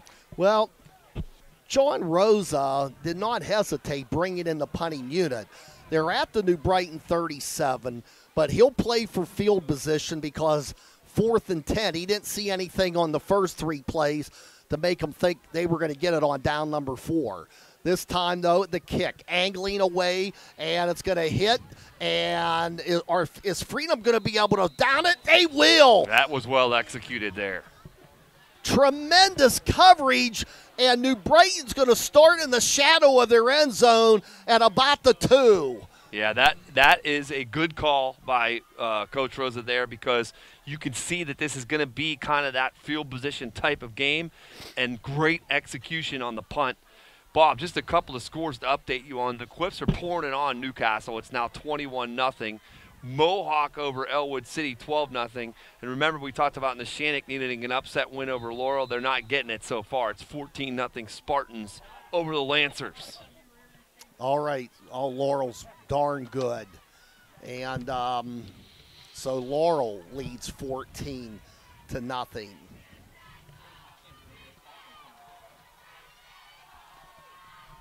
Well, this is an important series here for New Brighton to try and get it out. New Brighton's going to be very careful, and this time they stack them up at the line of scrimmage, just trying to get out of the breath of their own end zone, and there's going to be no gain. It'll be 2nd down and 10 for the Lions. But, Bob, just to revisit that punt by Freedom there, you had 3 opportunities and couldn't gain a yard. So now on 4th and 10, you're just not in rhythm with that passing game. Why not try to execute the punt and pin New Brighton way deep in their own territory? And that's exactly what Freedom did. Well, John Rosa, it's guesswork when you decide to punt, and it turned out to be a brilliant decision by the head coach of the Bulldogs. Now it's 2nd and 10 for New Brighton at their own 2. This time the pass down the field, and they could not haul it in. Montanez looked like he had it for a moment at the 35, but it's off his chest that it goes out of bounds. That's a little bit of a risk there for New Brighton. Here's why. All night long when they wanted to throw the football deep, we've seen good pressure by Freedom. Well, if you get that good pressure up front from Freedom, now you have the possibility of a safety and giving it back to Freedom. But this time New Brighton's offensive line did a nice job, gave them an opportunity to make it. 3rd down and 10 at their own 2. Pugh in the gun. They're going to take a timeout, I think. Yep. Yeah, New Brighton will call time. We'll take a minute. 6-0 Lions. They'll put the ball in play at their own 2 when we come back on Beaver County Radio. In Beaver County, there are many great stories to tell. One such worthy story is that of the Drug-Free Community Support Program. Now in its 4th year of serving Aliquippa, the project has enjoyed great success through in-school interaction, education, raising awareness, and data analysis. The Drug-Free Community Support Program in Aliquippa has a mission to help local youth make better decisions regarding alcohol and drug use. For more information or to find out how you can get involved, visit Drug-Free Aliquippa on Facebook. Know if your team won or lost right away with a visit to the webpage scoreboard at beavercountyradio.com. As soon as the games are over, Beaver County Radio will have all the up-to-date high school football scores posted, along with game recap stories and action photos. It's Beaver County's #1 online source for high school football scores and more. Presented by the Laughlin Insurance Agency, Friendly Federal Credit Union, Drug-Free Aliquippa, Keystone Wellness Programs, Dr. C. Timothy Lip, Heritage Valley Health System, and the Beaver Falls Municipal Authority. Click beavercountyradio.com. And the pass, it's intercepted at the 30-yard line by Freedom down the far sideline, and getting down inside the 10 is number 10, Carter Slowinski, and Freedom is in business near the 10-yard line of New Brighton. They had Slowinski playing center field. He being a quarterback, he allowed the quarterback's eyes to take him right to where the football was going to be delivered, and he was in perfect position to go up and attack it at its highest point for the interception. The line of scrimmage will be the 7. And Freedom has 1st and goal. The 2nd turnover for New Brighton, and Pugh went for the big home run, and they come up with an error. The interception. And now the give, and it's Pale off the right side. He picks up a few inside the 5-yard line of New Brighton. Looks like a gain of about 3, maybe 4. And that's what you're looking for there if you're the Bulldogs on 1st down. That's more of what they want to accomplish with that run game on 1st down, because now you're inside the 5 at about, the 4-yard line, Bob? With 2:45 to go in the half. Freedom has all 3 of its timeouts, so the clock is not an issue. This time on 2nd down, and they're not going to quite get in there, but they cut the gap by a couple yards. It'll be 3rd down for Freedom just outside the 2-yard line. Again, with that tight formation and the power look, and now Freedom may want to spend a timeout. They are going to, Bob. So Freedom will call a TO. We'll take a 30-second break. Freedom threatening. New Brighton leading 6-0 on Beaver County Radio and Trib Live. How would you like to have a little extra cash to sock away at this time of the year? Or how about Christmas cash for your stocking? Well, whether you wear socks or stockings, Friendly Federal Credit Union will have you dancing on your tippy toes in that footwear with their holiday loan special. For a limited time, borrow up to $2,500 from just 2.5% for 25 months with approved credit. Click friendlyfcu.com or follow on Facebook and Twitter. Member NCUA, Equal Housing Lender.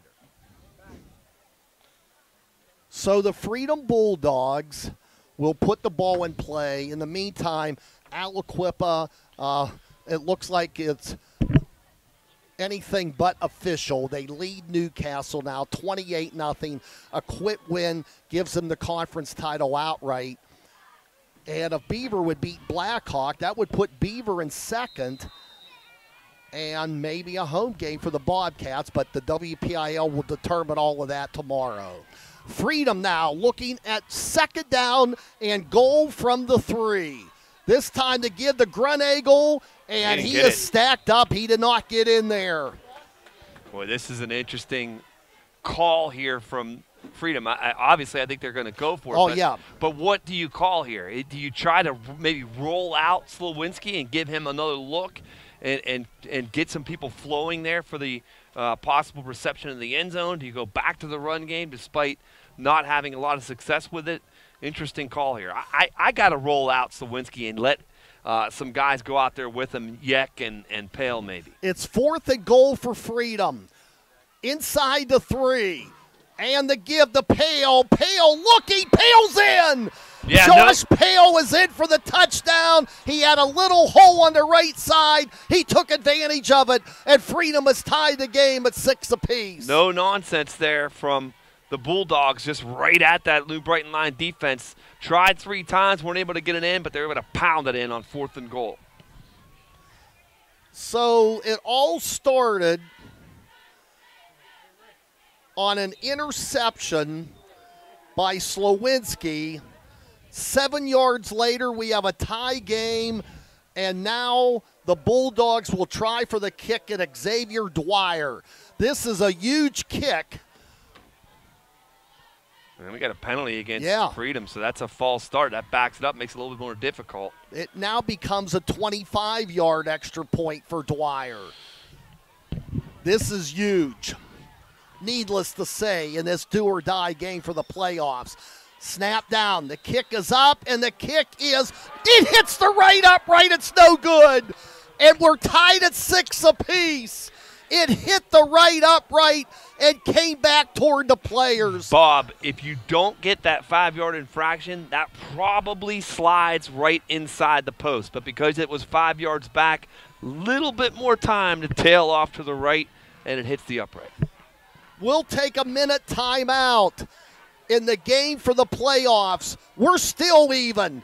It's New Brighton 6, Freedom 6 on Beaver County Radio and Trib Live Sports. In sports broadcast, the pregame show will set the stage for the upcoming game coverage. In life, a pre-career start at the Beaver County Career Technology Center can set up your high school student for life. Did you know that graduates are making substantial wages, some over 6 figures? This is possible without student loan debt. It's true. With more, here's Beaver County CTC Administrative Director David Whitez. This is David Whitez, Administrative Director at the Beaver County Career and Technology Center.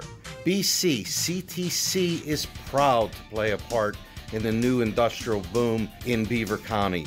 The training we provide for our students enables them to land outstanding and, quite frankly, lucrative careers in the trades and has changed Beaver County in a very positive way, all at the same time. Let the Beaver County CTC open doors for you in the game of life. Click bcctc.org.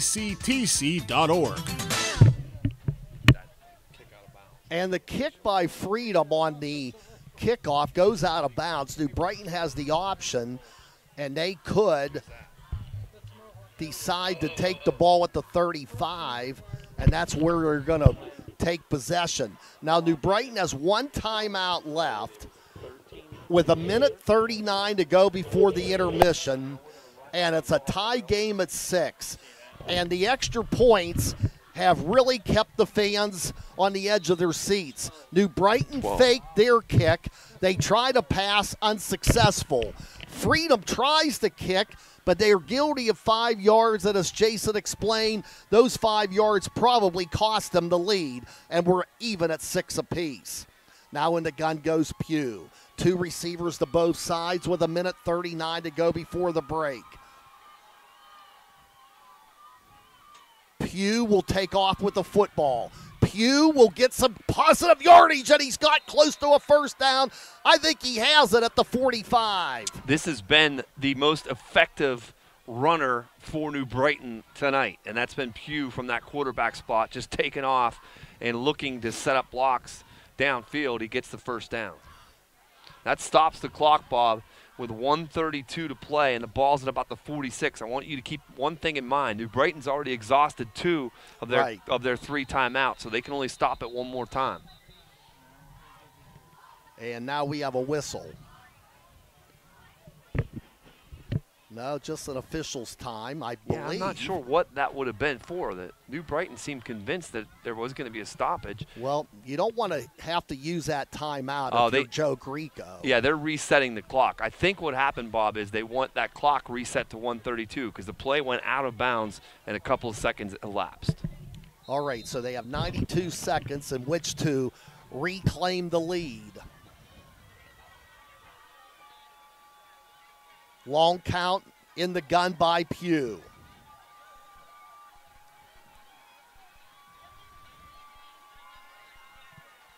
Still waiting for the snap, and finally it comes, and Pugh will take off again, and he sees a hole to the left side, and he's going to get about 8, maybe 9 more to the 46 of Freedom.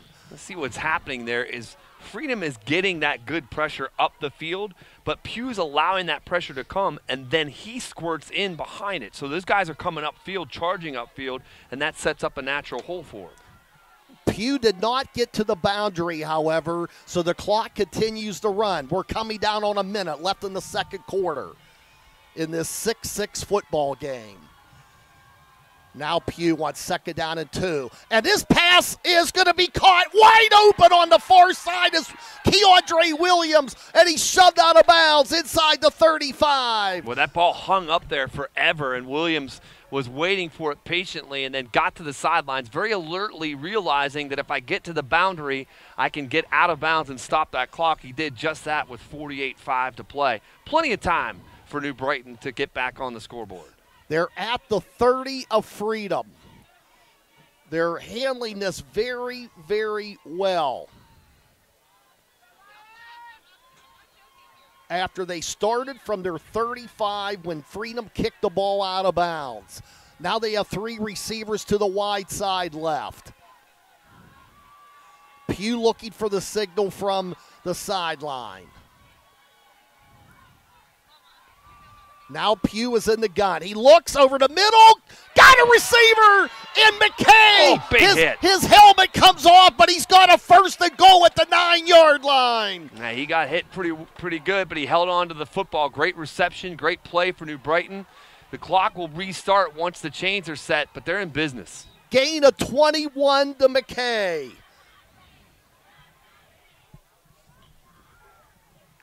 Quickly. Lions coming up to the line of scrimmage. And now we have a timeout, and it's going to be called by... They didn't signal who it was. I'm going to guess that it's the Bulldogs because they probably wanted to reset their defense, but I'm not positive of that. Well, we'll keep it here. Bob, a quick score to note. Rochester with a big flurry to begin this one against Northgate. The Rams lead at 24-0. At Rochester Stadium. So the Rams have already locked up 2nd place, but a win surely will help their seeding. Gene Matzook has already got that down payment on number 200. Very good. We had him on the show, and good point. I'm glad you brought it up that he has a chance to get to that magical number. That's a real milestone for coaches. And in the days that we're looking at now, coaches aren't going to be around as long as they used to back in the day. And for Gene Matzuk to be chasing his 200th win couldn't happen to a nicer gentleman. Now New Brighton will have the football, first down and goal from the 8-yard line of Freedom with just under 41 seconds remaining in the half. And we got another timeout. Yeah, I think Freedom wanted to see what New Brighton's personnel look like, and they're going to spend another timeout. Well, if that second one goes against Freedom, and the first one did, I think that's it for Freedom. I don't think New Brighton called that timeout initially. Yeah. Yeah, I think you might be right. So you're saying Freedom has used the full 3? Yes. I don't think New Brighton would use that timeout. I don't think Joe Greco would have wanted to use it anyway, being that they're on offense and it was a stop clock. So the Lions, I'm going to assume, has one more timeout before the intermission. But still plenty of time. They're at the 10 with under 41 seconds to play. So you got to think you're going to have plenty of time to run your offense, so to speak. Pugh has done a marvelous job on this series. A couple nice runs. And pass into the end zone. It's going to be intercepted? Intercepted, maybe, yes. Oh, that's huge. And now we got a late flag. A late marker. No, wait a minute. The interception, I believe, was by Slowinski. And now they could be calling that an interference, too. We don't know that was after the play. We're going to have to sort this out with the officials. Slowinski definitely had the football in his hands when that play concluded, but will it stand? Well, if there was some hand fighting between receiver and defensive back. If it's I don't think there's a taunting situation, but that would not be a change of possession. No, we got a personal foul against Freedom. So that would back it up half. Well, it is against Freedom, but the interception stands. Yeah, absolutely. That was after the play, or after the interception. So the interception occurred. There's a personal foul. Freedom gets possession of the football, and they'll have it on their own 10. But no big deal. You're going to take a knee anyway, in all likelihood. Oh, sure. So the Bulldogs, and that was Slowinski, Jason. That was Slowinski. That's his second interception of the game. Slowinski with 2 picks. The quarterback doing it on defense tonight. I guess it's okay to throw a pick once in a while, if you get 2 to make up for it, right? You're allowed to do that. That's okay. I'll tell you right now, he has made his statement as our CCBC player of the game. You're already got the ballots ready to go. No, I'm just saying he has made a statement. Oh, okay. Yeah, I mean, we have 24 minutes and change left in this game. Well, I think we got some high drama to come in the second half in a 6-6 game with the playoffs on the line. There's going to be a lot of heroes tonight. Oh, you better believe it, Jason. But, New Brighton might be looking back at this play. They had a great chance to take the lead, and they throw the pick in the end zone. And when we talk about turnovers at the outset of this game, you can't afford to give away possessions. And every one of them can count. Now, I believe New Brighton could stop the clock once, but I doubt Joe Greco would do it unless he's hoping for a miracle. And this half is going to run out. And we have played 24 minutes, and we're no closer to finding out who the last playoff participant from Beaver County is, at least if you look at the scoreboard. It's still 6-6. And we are going to the break. We thought we were going to have a close one. We got what we thought. It's going to be a tight one all the way until the end, it looks like. That'll be interesting. New Brighton will get the football at the start of the second half because they deferred at the beginning of the game. We'll take a 2-minute timeout. We'll recap the scoring. That won't take too long. And then we have our halftime segment with Don Rebel and Chris Harlan. That's all coming up after this break. It's New Brighton 6, Freedom 6 at the half for the last playoff spot in Beaver County here on 1230 WBVP, 99.3 FM, and Trib Live Sports. Did you know that El Equipa won its first state championship over 70 years ago? Hi, this is E-Man from Hoffman's Drugstore. It was 1949, and the Quips defeated York for the state Class A basketball championship at the Philadelphia Convention Center. At that point in time, Hoffman's Drugstore was already a fixture in town, having opened nearly 3 decades earlier. Our tenacity and drive has enabled us to win over customers for 100 years now. Visit Hoffman's Drugstore on Franklin Avenue, 724-375-4111.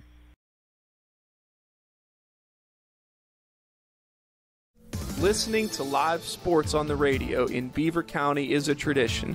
This is Craig Fontana from Moon Township Ford, and I ought to know. My dad, Bill Fontana, has called games for over 50 years. Beaver County people know a good call when they hear one, and the best call you can make is to buy your next new or used vehicle at Moon Township Ford. Click moontownshipford.net or visit Moon Township Ford on University Boulevard. Falcone's Moon Township Ford, where friends send friends. Did you ever think you would see a day when nobody showed up for big city holiday parades or pro sporting events? This is Bill from Laughlin Insurance Agency in Rochester. If nothing else, this past year has taught us that things we never considered possible can happen and that nobody can predict the future. At the Laughlin Agency, your Penn National Insurance provider, we give you the ability to protect against loss during unexpected times. Who knows what the future holds? Visit LaughlinINSAgency.com. Navigating healthcare should be easy. Heritage Valley Medical Neighborhoods offer the care you need most in one convenient location. Access walk-in clinics, primary care, lab, diagnostic imaging, and other services at one of Heritage Valley's 7 medical neighborhoods. There's no need to travel far for quality healthcare. Find a medical neighborhood near you at heritagevalley.org. Heritage Valley and you, uniquely connected for life.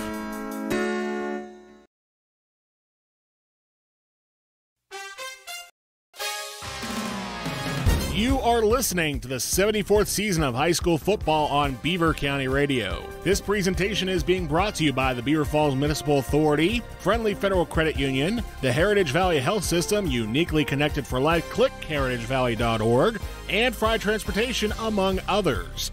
It's the #1 way to get into the game, tuning in to Beaver County Radio. It's now halftime here as the Freedom High School marching band on the field. Each team has marched once into the end zone. New Brighton got on the board first. With just 16.6 seconds left in the opening quarter, Keiondre Williams snags a 27-yard touchdown pass from Gary Pugh to cap a 55-yard drive, and that came on 4th down and 9. Now New Brighton lined up for the kick, but they faked it, and the holder, Montanez, tried to get a pass into the end zone, and it comes up short. And New Brighton settles for a 6-0 lead. It stayed that way until the 1:39 mark of the second quarter as Josh Pale on 4th and goal scores on a 3-yard run, and it was just a 7-yard series for Freedom because of the interception by Carter Slowinski. And then they attempted the extra point. They were hit with a 5-yard procedure call.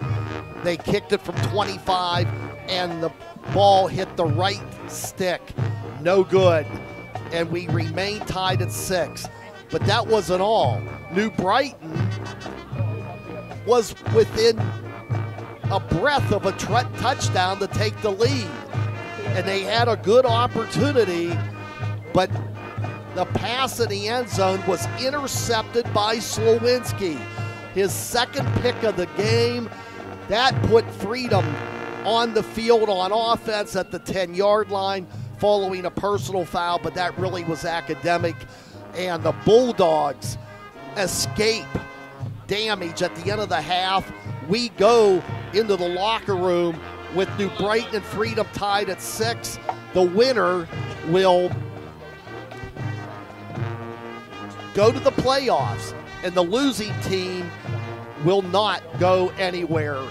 And goes to show how much is at stake in this one. It's 6-6, and in a moment we're going to be going to the Trib Live halftime show, but Jason Colangelo, sometimes we don't, it's easy to forget how important special teams are, and neither team was able to get the extra point. New Brighton, the fake did not work, and Freedom, the 5-yard penalty, might have hurt, as you suggested, as the ball hit the right upright. We'll never know if that ball would have went through had they have not committed the 5-yard foul. It made it a more difficult kick, certainly, from the mindset of the kicker. Just a couple of other quick updated scores. Quips are just burying Newcastle 49-0 there at the half. Keystone Oaks on top of Ambridge 13-0. Avonworth continuing to pour it on Quaker Valley 31-0. Mohawks got it up to 18-0 against Elwood City, and Laurel is blanking the Shannock 21-0. Those are all updated scores. All right, if we have a chance, we'll resume the Fry Transportation scoreboard, but we're going to take a 2-minute timeout, and then we'll go right into the halftime show with Don Rebel and Chris Harlan of the Trib Live Network. The score here, we're even. New Brighton 6, Freedom 6. We'll take this timeout, and then Don and Chris take over on Beaver County Radio and Trib Live Sports. Have peace of mind that when an emergency strikes, we'll be there. That's why a Medic Rescue membership is so important. Medic Rescue has been Beaver County's #1 provider of emergency medical care and transport services for over 40 years. Our trained paramedics and emergency medical technicians are knowledgeable, experienced, and can evaluate emergencies quickly and accurately so that you get the life-saving care you need. Get the comfort that comes with a Medic Rescue membership. Call today, 724-728-3621. Medic Rescue, caring for our community. The law firm of Luxembourg, Garbett, Kelly, and George, keeping promises for over 80 years. Attorney Chuck Garbett. Well, we tell them, number one, they cannot guarantee the result. All we can guarantee is the effort and an honest evaluation. Not every case goes to court. Most of them settle. There's a reason most of our cases settle out of court, and that's because over the years, the insurance companies have realized that when we're involved in a case, we do prepare that case as if it will go to trial, and we aren't afraid to take a case to trial. The insurance company keeps a book on the lawyers. There's a lot of lawyers out there that yell and scream and they pound their chest and we're going to do this and we're going to do that. But they haven't seen an inside of a courtroom maybe in 30 to 40 years. And the insurance industry knows that. Well, with us, it's a little different. For your free consultation from the law firm of Luxembourg, Garbett, Kelly, and George, call 724-658-8535 or visit them online at lgkg.com. How can I help my child to make positive choices? Start with a conversation. Start making the difference. Beaver County Parents, is your child between the ages of 10 and 14? If so, Keystone Wellness Programs is offering the Strengthening Families program in your area. This free program is designed for families to have fun together while learning ways to promote family bonding and communications. For more information about upcoming sessions near you, visit KeystoneWellnessPrograms.org. Paid for with PA taxpayer dollars. Final weekend of the regular season. It's week 9. Welcome to the halftime show on the Trib Live High School Sports Network, sponsored by Export Tire and SE Tire. They work hard to earn your business. They have your size tire in stock. They can install it today. All the best brands at the best tire prices. Export Tire, Old William Penn Highway in Export. SE Tire, Route 51 in Bell Vernon. We thank them for sponsoring our get-together. Don Rebel, Chris Harlan. Again, like last week, it's time to talk playoffs. By the end of this weekend, we will know who is in. We will know who is playing who. The brackets unveiled Saturday, 6 o'clock on the Trib Live High School Sports Network. But what do we know right this moment? Let's check it out. We'll start, Chris, in 6A.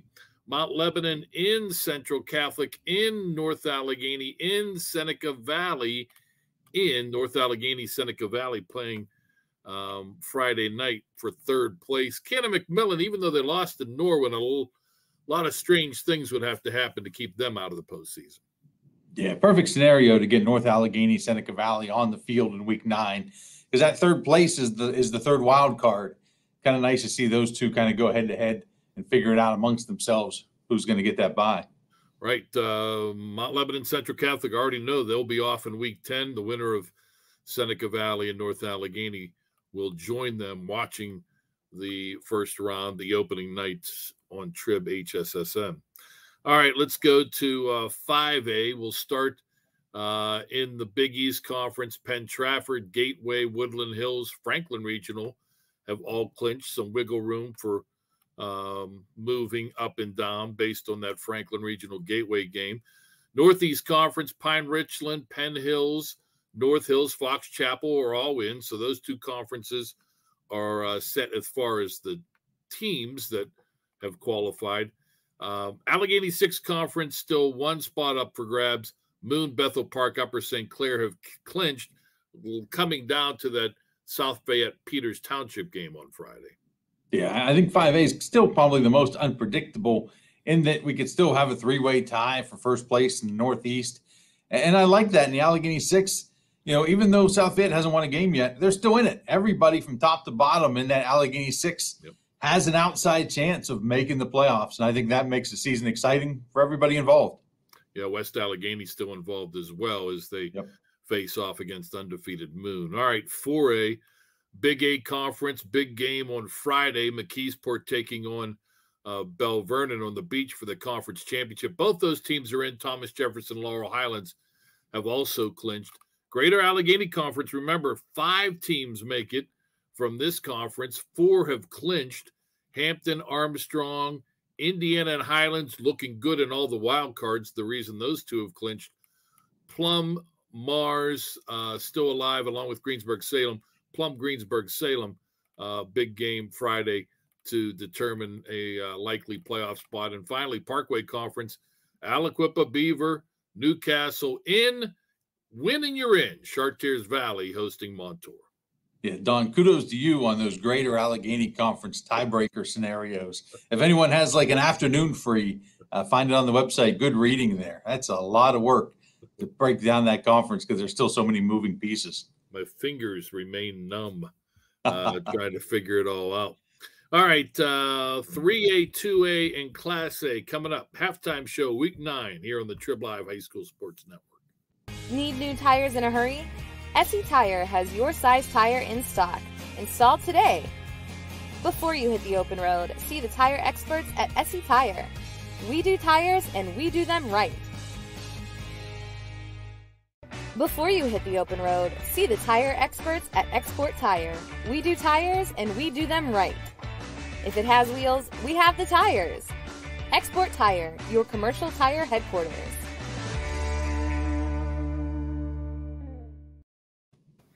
Hey, you just heard from them again. Tip of the cap to SE Tire, Export Tire. They've been sponsoring the halftime show all year long. Old William Penn Highway and Export for Export Tire. Route 51 in Bell Vernon for SE Tire. All the best brands at the best tire prices. They work hard to earn your business. All right, 3A in the Northwestern 6 Conference. Central Valley in, Avonworth in, Keystone Oaks in, and one of the great stories, Ambridge also in the Allegheny 7 Conference in 3A. North Catholic, Freeport, East Allegheny have clinched, coming down to Burrow and Deer Lakes for the final playoff spot.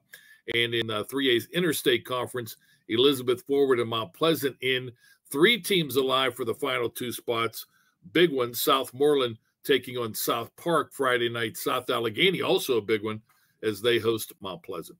Hey, it's always a much better spot in week 9 when you're like South Allegheny or Southmoreland, where you know you win, you're in. I mean, that's a whole lot better than having to try to win and look and see if the other dominoes fell. So definitely better to be in that win and you're in spot. Yeah, it is tough to have it out of your control and then take care of business and sit back and you just have to have your fingers crossed. 2A's, 3 Rivers Conference, Stowe Rocks, Western Beaver, Southside all in. Only 3 guaranteed teams in the 3 Rivers Conference. In the Allegheny Conference, same situation, only top 3 guaranteed. Sarah, Steel Valley in. Ligonier Valley beats Apollo Ridge. They are in. In the Midwestern Athletic Conference, they take 5. Laurel, Beaver Falls, Neshannock, Mohawk, all in. It comes down to Freedom against New Brighton for the final playoff spot. Supported by his mom, Lisa DeBaker. Eli's high school activities include concert band, marching band, in which he has been drum major for 3 years, musical and percussion ensemble. His future plans include to attend a 4-year college to pursue a degree in political science. Ladies and gentlemen, Eli DeBaker. Next up is Skylar Eccles.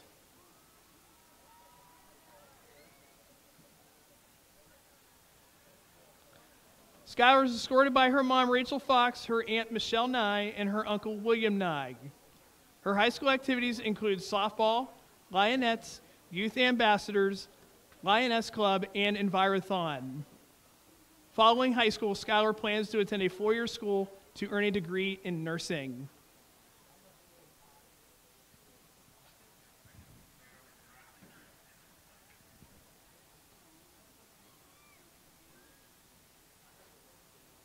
Ladies and gentlemen, Miss Skylar Eccles.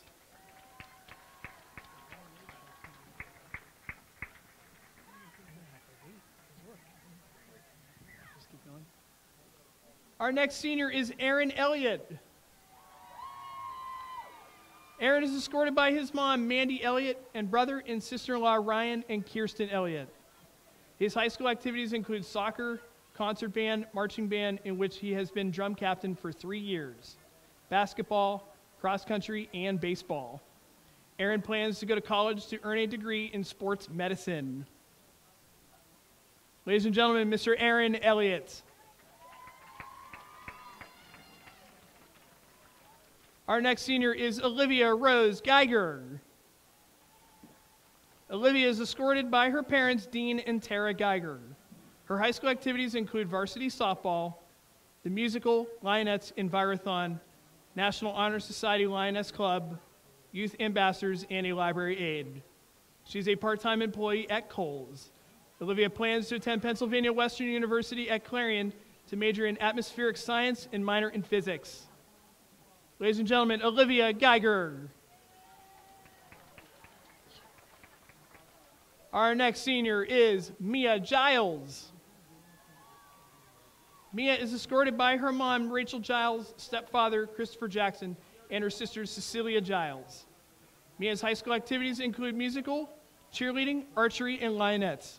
After high school, Mia plans to attend a 4-year college to become a forensic autopsy technician. Ladies and gentlemen, Mia Giles. Our next senior is Trinity Lou Carrick. Trinity is escorted by her mom, Amy Lou Carrick, and her sister, Tressie Lou Carrick. Trinity has been a member of the Interact Club, the Gay Straight Alliance, Lionettes, Archery Club, Ushers Club, Concert Band, Youth Ambassadors, and Envirothon, NHS, and she is an active employee at Marshall's. Upon graduation, Trinity plans to attend Penn State to major in women's studies and minor in psychology. Ladies and gentlemen, Trinity Lou Carrick. Our next senior is Jensen Main. Jensen is escorted by her parents, Joe and Heather Main. Her high school activities include volleyball, softball, Lionettes, Interact Club, Youth Ambassadors, Student Council, Musical, Ushers Club, and Envirothon. Jensen plans to attend CCBC to major in nursing, become an RN, and specialize in pediatrics. Ladies and gentlemen, Jensen Main. Our next senior is Isabel Montani. She's escorted by her parents, Kenneth and Judy Moore. Izzy transferred to New Brighton her junior year. In between both Riverside and New Brighton, she's been involved in marching band and has been a section leader and lettered, has been a sprinter in track and field and lettered multiple years. She's been a member of the National Honor Society, Interact Club, Concert Band, is on yearbook staff, and does photography in her free time. Izzy is also a member of the Big Knob Livestock Club, is in her 7th year raising goats, where she has won many awards and is currently the student treasurer. Izzy is also an active member of the Concord United Methodist Church and wants to do more with missionaries as she gets older. At this time, Izzy plans to attend Slip Rock University to major in music therapy and minor in social work, and also work as a part-time photographer. Ladies and gentlemen, Miss Isabel Montani. Our next senior is Carly Grace Schaefer. Carly is escorted by her parents, Marty and Jody Schaefer. Her high school activities include Lionettes, in which she has been captain for 2 years, musical, honors chorus, youth ambassadors, National Honor Society, in which she is the vice president, Students Council, Interact Club, and she works at Brighton Health Mart Pharmacy. After graduation, Carly plans to attend Penn State University to major in nursing and minor in musical theater, then continue to grad school to become a certified registered nurse anesthetist. Ladies and gentlemen, Miss Carly Schaefer. Our final senior for the evening is Peyton Smith. Peyton Smith is escorted by his parents, David and Carla Smith. His high school activities include concert band, marching band, golf, and chess club. Upon graduation, Peyton plans to attend a 4-year college to major in mathematics and minor in music. Ladies and gentlemen, Mr. Peyton Smith.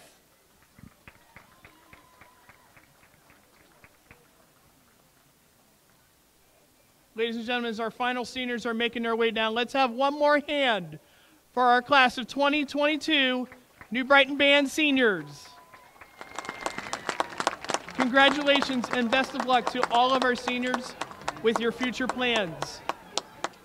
As the band gets ready to exit the field, we would like to thank you all for all of your support throughout this football season. And congratulations to all of tonight's seniors. Have a great night. Let's go Lions!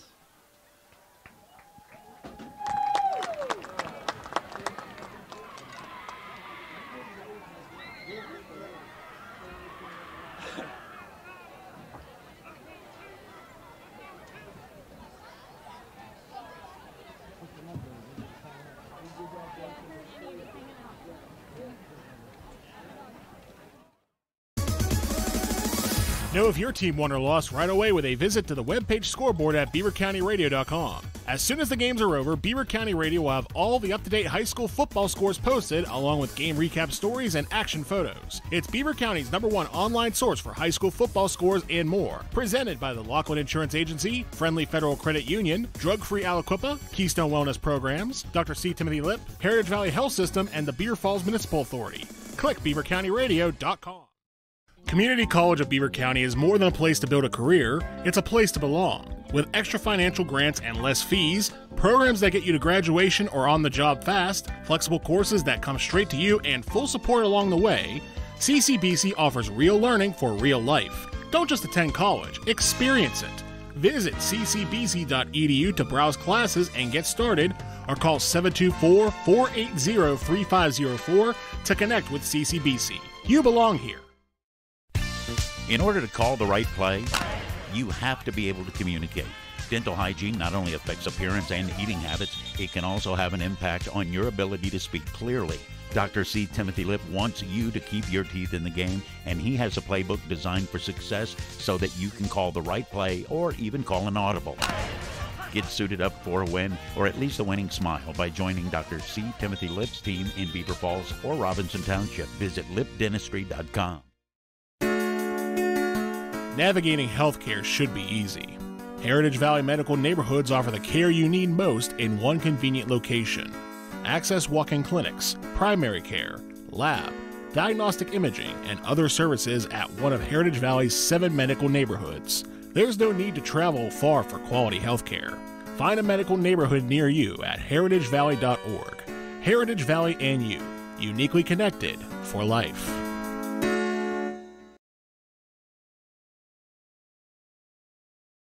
I just love my Tyler Mountain Waterman. That's something I hear all the time. This is Stefan Sasek from Tri-State Waters. I'm the guy that is out and about delivering that Tyler Mountain 100% natural spring water. I'm everywhere from New Brighton to Old Economy. Tri-State Waters delivers, and I'm the one driving the truck. From Beaver to Raccoon Township, I'm the waterman they love, and the waterman that delivers. We even go to Poland, well, Ohio that is. If you need home or office delivery, call today and ask for Stefan, 724-774-4644. They say imitation is the most sincere form of flattery. If that's true, then people must really be impressed with me. This is the Aquaman of Beaver County, Jim Riggio from the Beaver Falls Municipal Authority. You see, at this time of year, lots of people try to look just like me and put on their superhero outfits as costumes. The only difference is, at the Beaver Falls Municipal Authority, we act like superheroes all year round with service that would make any Cape Crusader proud. This is the Aquaman from Beaver Falls Municipal Authority, Jim Riggio, wishing you a festive and safe Halloween. Click bfwater.net.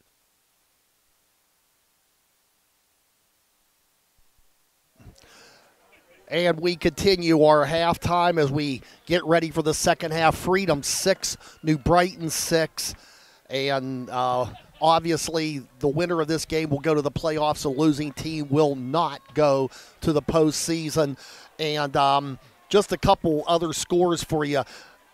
Beaver trails Blackhawk 8-0, and I want to thank Alan O'Caldy, the athletic director at Beaver, for passing along that score. I was talking to him on the phone, and he said, Bob, you know what happens if Beaver wins and if Newcastle beats Aliquippa, then what? I said, well, you have a three-way tie for the championship. He said, yeah, wouldn't that be something? I said, yeah. Then I proceeded to ruin his evening when I told him that Aliquippa leads 49-0 at the half. And but Alan, nice effort. But this year the Bobcats are still playoff bound. You put a little water on that fire. Yeah, right? He's been real good about giving us scores. I could have been a little more gentle, but sometimes I get carried away. So anyway, Aliquippa's winning big. Moon was leading West Allegheny 11-3 on WNBA. Bruce Fry and Mike Azadian with the call there. And Keystone Oaks 13-0 over Ambridge. Central Valley 47-0 over Hopewell. Our former broadcast partner Tom Hayes tells us Hopewell only dressed 19 players. It's been a long year for the Vikings. 31-0 Avonworth leading Quaker Valley. Beaver Falls up big, 42-0 over Riverside. Mohawk 18-0 over Elwood. Rochester 24-0 over Northgate. Ole 7-0 over Cornell. And Laurel 35-0 over Neshannock. And the second half is underway, and the short kickoff. New Brighton will get the ball first. They took a 6-0 lead. Freedom ties it. And then the late interception in the end zone, the second pick of the night for Slowinski, kept the game knotted at 6, and the Lions will start from their own 40-yard line. Bob, the esteemed writer stationed just behind us, Bill Allman, told me that there were 4 yards combined rushing by both of these teams in the first half. I got a feeling that if anybody can begin to run the football, they're going to have a big edge here in the second half. All right, thanks to Bill Allman. Keeping those numbers for us tonight. In the gun, 2 receivers to both sides. Now all alone in the empty set is Pugh, and Pugh's going to be driven backwards. He'll lose about 2, if not 3. He had nowhere. He couldn't have time to breathe when that freedom rush was on him, and it's going to be a loss back to the 37. When Pugh has had those successful runs, he's been able to kind of hang back and look for the play to develop, but this time Freedom was just on him too quickly. He really didn't have a chance to get going at all, and it's a big loss for New Brighton to begin the second half. Pugh had a nice couple of runs of 9 yards each in that second quarter, but right there he had nowhere to run, and it's going to be 2nd and 13. First minute of the second half. This is a do-or-die game for the last playoff spot in Beaver County. Pass, and this is a pop-up in the air, and it's almost caught.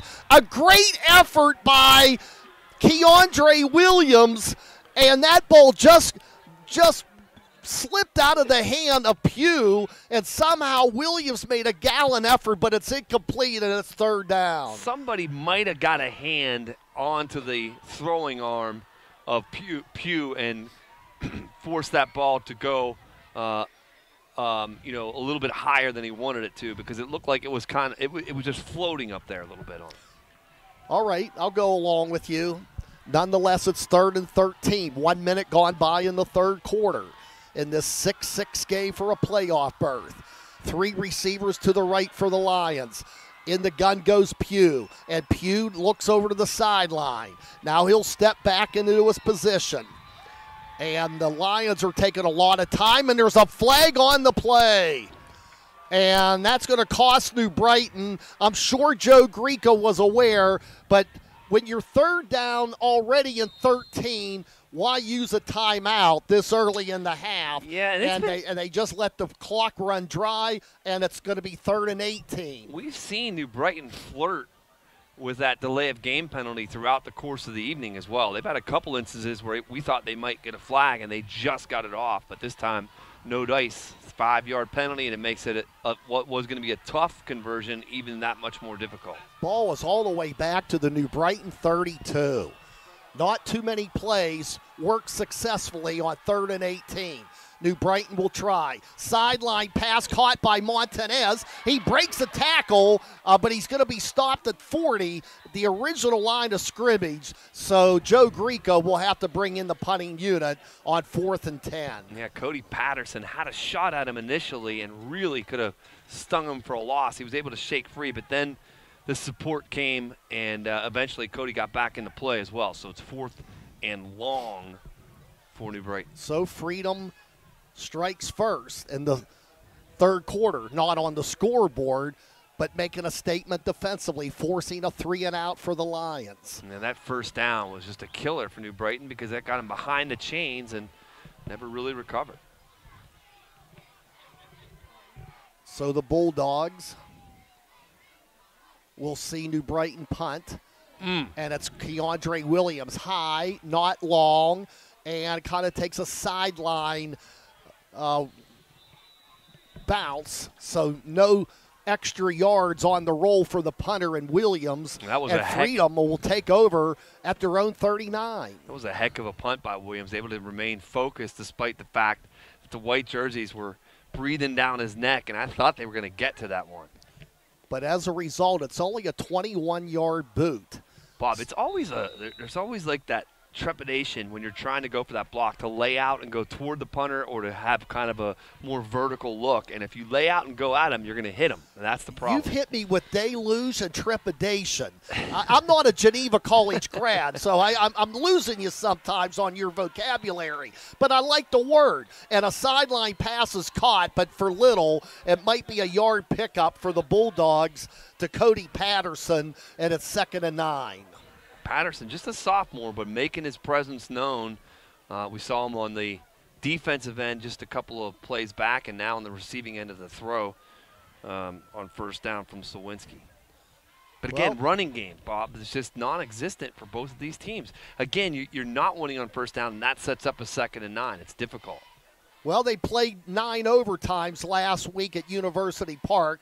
I don't predict that'll happen here, but if nobody scores, we go to overtime for a playoff berth. This time on 2nd down, and a nice run by Slowinski, and finally bringing him down is Harmon, but he gets in the periphery of a 1st down. It's going to be 3rd down and very short for Freedom. Bob, it almost appeared as if that was by design. I know there were guys streaming down the field in a pattern, but I got the sense that Slowinski knew that he was going to take off with that thing prior to the play. We could be in 4-down territory if Freedom doesn't pick up the yard here. Backs are split, and the give, and it goes to Pale, and no decision needs to be made by John Rosa. They get the 1st down at the New Brighton 48-yard line. And Pale just puts his head down, knows where the sticks are, knows you got to get positive yardage there, and does so.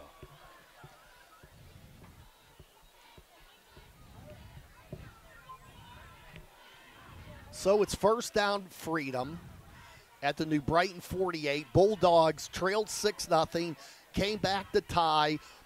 Both teams scoring on 4th down.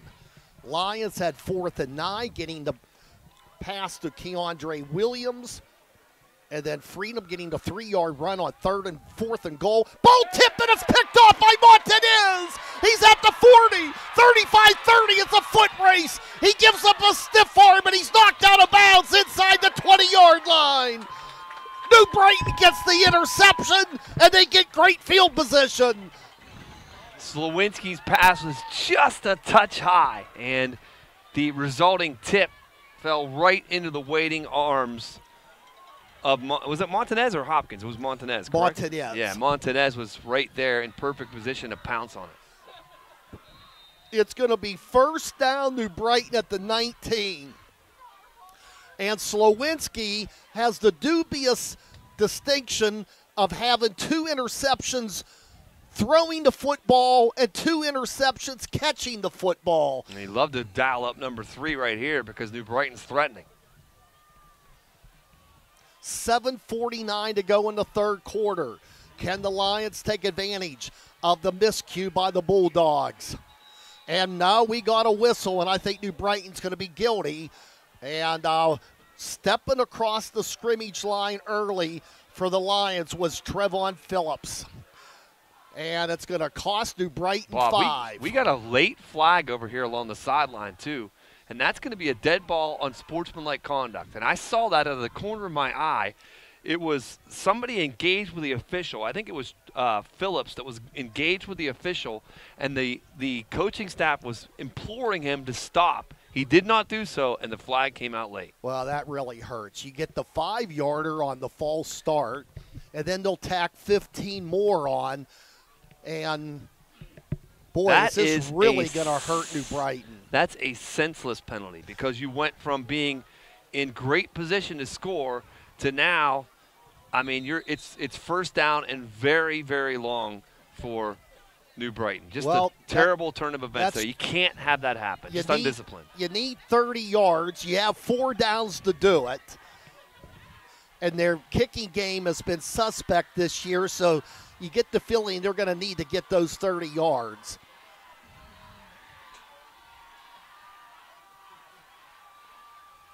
Now in the gun, and it's Pugh on the run. Pugh will get some of it back, about 5, as he gets down to the 35 of freedom. Yeah, you're trying to get in better position to be able to convert, but that's tough yardage there for Pugh, and still just forever to go. But again, revisiting that post-snap, or post-play, I should say, 15-yard infraction, those are the kind that will drive a coach bonkers. Give Pugh credit for 6. So it's second down and 24 for the New Brighton Lions following the Montanez interception, but a 5-yard false start and a 15-yard misconduct call, and we have a timeout, New Brighton. And I'm sure that's not what Joe Grieco had in mind, to take a timeout when his team is 26 yards shy of the lead stick. We'll take a 30-second break. 7:02 to go in the third. Still deadlocked at 6 apiece for the final playoff berth in the county on Beaver County Radio and Trib Live.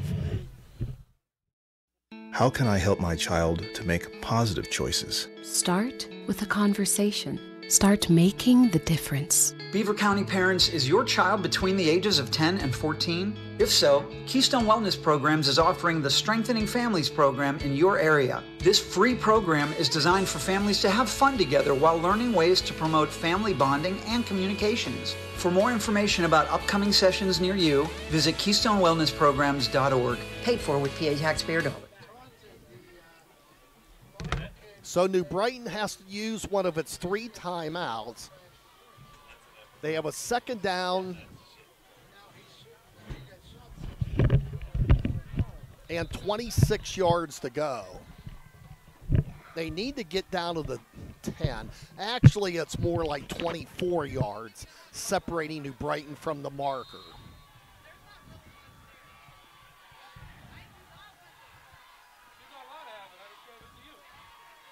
Harmon in motion to the left. Pugh rolls left.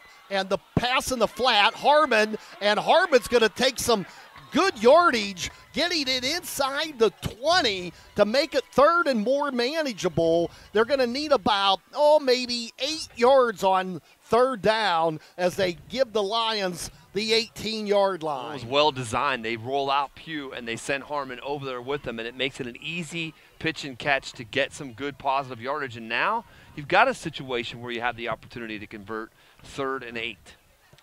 So 3rd down and 8 for New Brighton.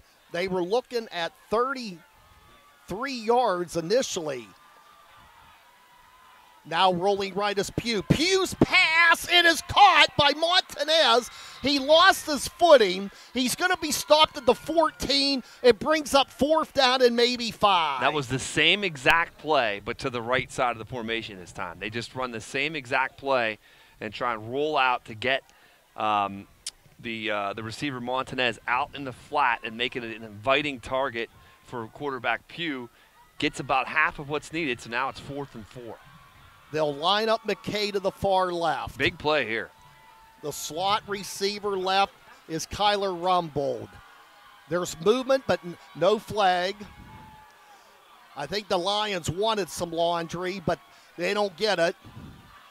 And now on 4th and 5, it's Pugh. Pugh looks. The pass is going to be caught. Touchdown. New Brighton scores. Or did they get in the end zone? Apparently not a touchdown. Or was it, Jason? No signal yet. Yeah, no, I think they gave it to him. So on that play, the defenders, the defender's in position to make the play, but you got to turn around and look for the football. When you don't, you're taking yourself out of the play. And that was Williams on the catch, Keiondre Williams. So they'll try for the extra point. It's 12-6 New Brighton. The kick is up, and the kick is good. New Brighton has the biggest lead of the night at 7. We'll take a minute timeout. Exactly 6 minutes to go in the third quarter. New Brighton 13, Freedom 6 on Beaver County Radio at Trib Live Sports. Did you know that Eloquippa won its first state championship over 70 years ago? Hi, this is E-Man from Hoffman's Drugstore. It was 1949, and the Quips defeated York for the state Class A basketball championship at the Philadelphia Convention Center. At that point in time, Hoffman's Drugstore was already a fixture in town, having opened nearly 3 decades earlier. Our tenacity and drive has enabled us to win over customers for 100 years now. Visit Hoffman's Drugstore on Franklin Avenue, 724-375-41.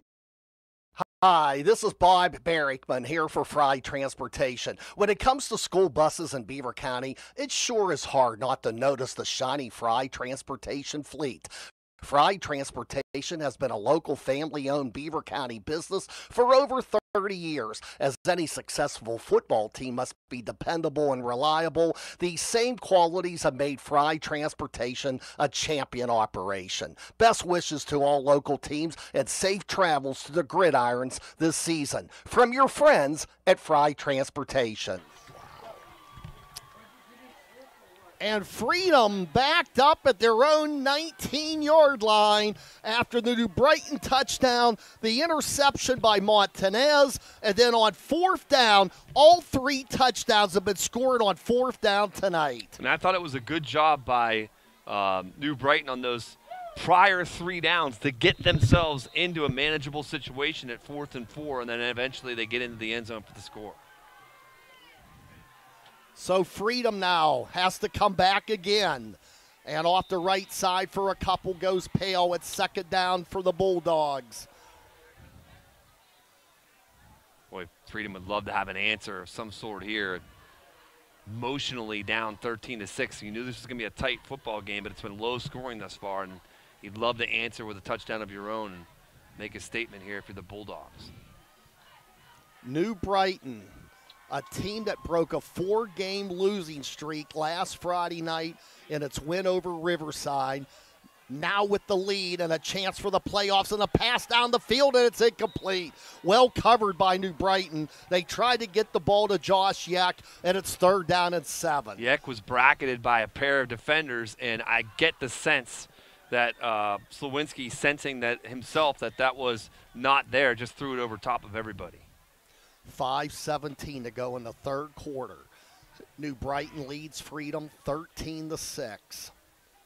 There's no tomorrow for one of these clubs. That play action, though, it's just not there because you're not establishing enough on the run game for everybody to come up and creep up and try to stop it. That's the issue. Slowinski in the gun. They need a big play on 3rd down. Slowinski looks. Slowinski fires. He has a receiver. Nice catch by Yek right at the stick and a yard to spare and a first down for Freedom. And that was huge for the Bulldogs who trail by 7. Great awareness that time by Yek, working his way back to Slowinski, knowing where the stick is, knowing where the boundary is, setting himself up, and then just sitting there and waiting for the football and got it. 5:11 left in the third quarter. The big interception by Montanez sets up the fourth down pass to Blake Mckay. It was Mckay on the touchdown reception and not Williams. First down for Freedom. And Slowinski lets it go. And this pass is picked off again by Montanez. The receiver slipped to Tan and Yek. And Montanez with another pick. That ties him with Slowinski in the interception department with 2 apiece. And New Brighton will take over first down at the Freedom 45. Yeah, that one floated a little bit on Slowinski. He threw it off his back foot just a smidge, and that extra air underneath the ball gave Montanez a chance to run underneath of it. So New Brighton can take a commanding 2-score lead if they can cash in on Montanez's second interception on back-to-back Freedom possessions.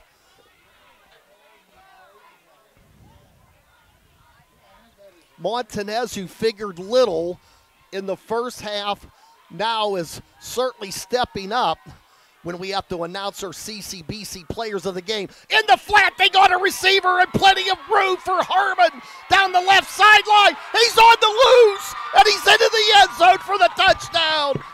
Wait a minute, however. Hold on. The phone is busy, and there's a personal foul. It's going to be a tripping call against New Brighton. That one is costly. Take the 6 off the board and bring them back.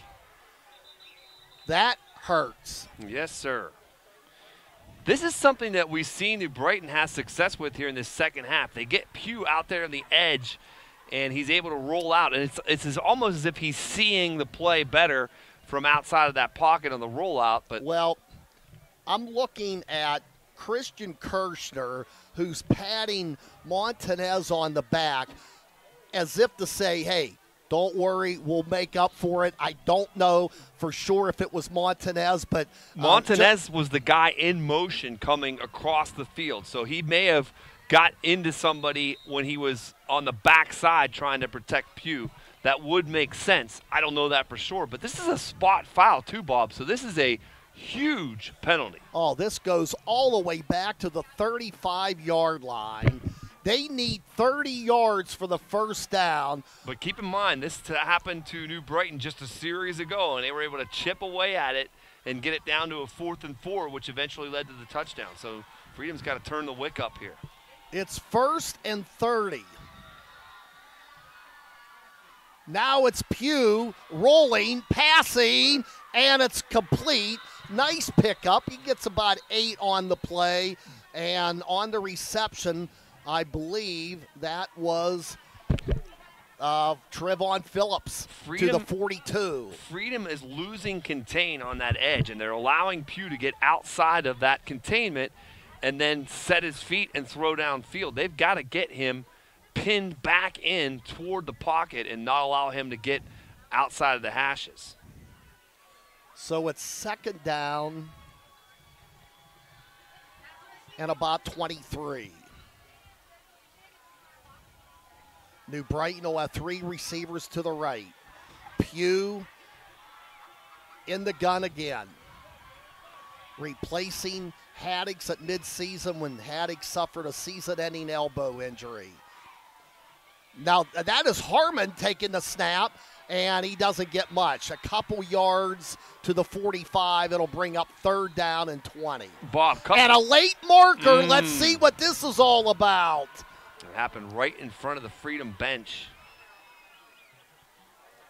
And New Brighton seems to be unhappy with the call, so that would tell me it's against the Lions. Well, if it would go against Freedom, yeah, it goes against New Brighton. They are shooting themselves in the foot with these post I was going to say John Rosa would be livid on the far side when you have a team in 2nd and 20. Now the dead ball foul against New Brighton. Bob, while they're marking that off, let's take a spin around the Fry Transportation Instant Update. That's with a couple scores. Moon up on top of West A now 25-3. The Quips all over Newcastle. It's now 49-6. Blackhawk leads Beaver 14-0. Mohawk silencing Elwood City. It's 25-0. And Olsh and Cornell. Olsh on top, 7-6. All right, thank you, Jason.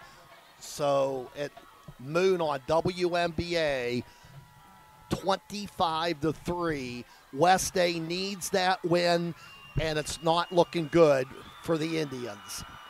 It's looking very good for Moon to cap a perfect regular season. Now in trouble is Pugh, and he goes down for a loss of close to 10 back at the 21.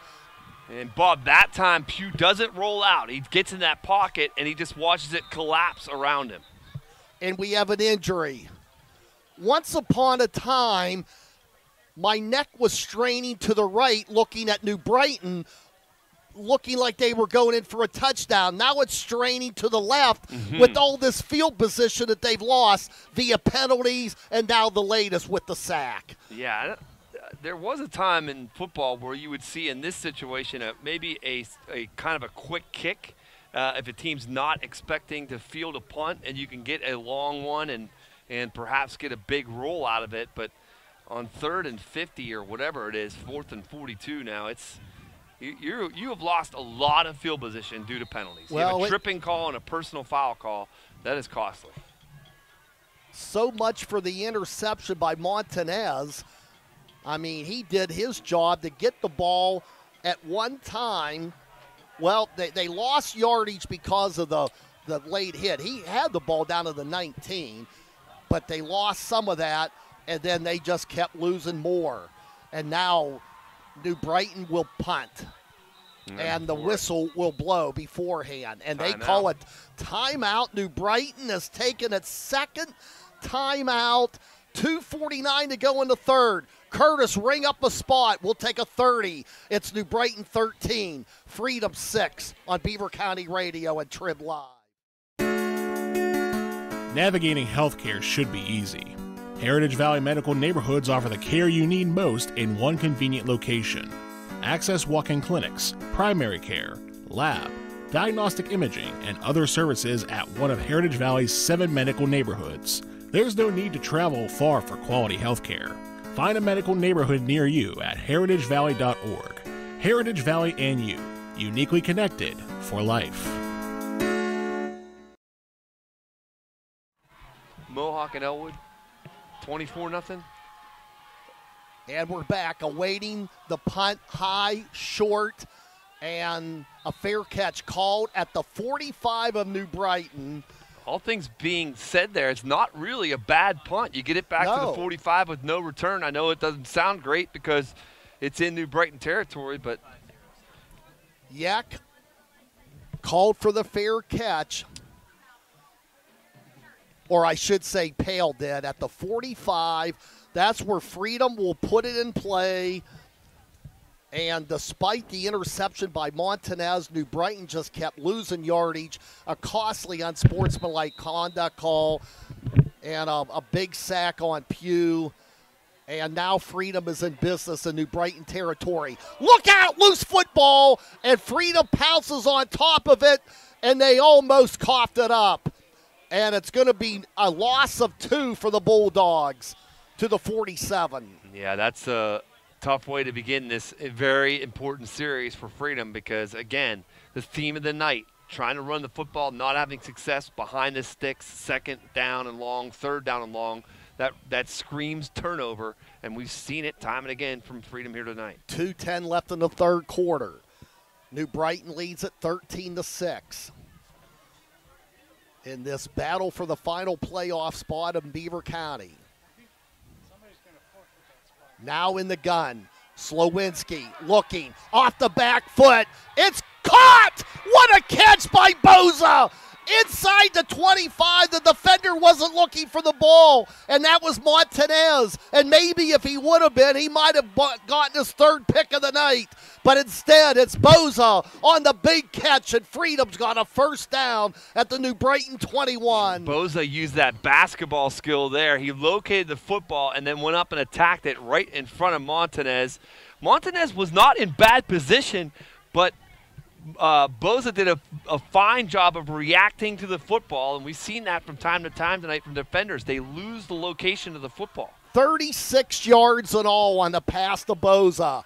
Now Slowinski lets it go again, and it's picked off, but there is a marker on the field, and you'd have to believe it's against New Brighton. We'll find out for sure. Montanez had the receiver pinned to the sideline. Did he have a hold of the jersey or push him to that sideline to force him there? That's the question. Well, the penalty flag was thrown, and I'm guessing this is going to cost New Brighton. Pass interference, the Crimson and Gold are guilty. Yeah, I think that's what happened. He really didn't give the receiver an opportunity to get to the football because he almost armbarred him to the sideline. And that should be half the distance to the goal. That should put the ball near the 10. One thing I've noticed tonight about Slowinski on these interceptions or near interceptions, when he throws the ball off his back foot and he's falling away, the ball floats on him, and it gives the defender an excellent opportunity to get underneath of it. And that was a situation where Montanez makes the interception but is guilty of the foul. First down at the 11. Slowinski looks. His pass, and it's bobbled, and it is hauled in actually for a short pickup. Yeah, it's actually going to be a loss because he was behind the line of scrimmage. Yeah, so he would have been better off just to let it go down to the ground. It's going to be a loss of 1, second down and 11. They could get a first down without a touchdown.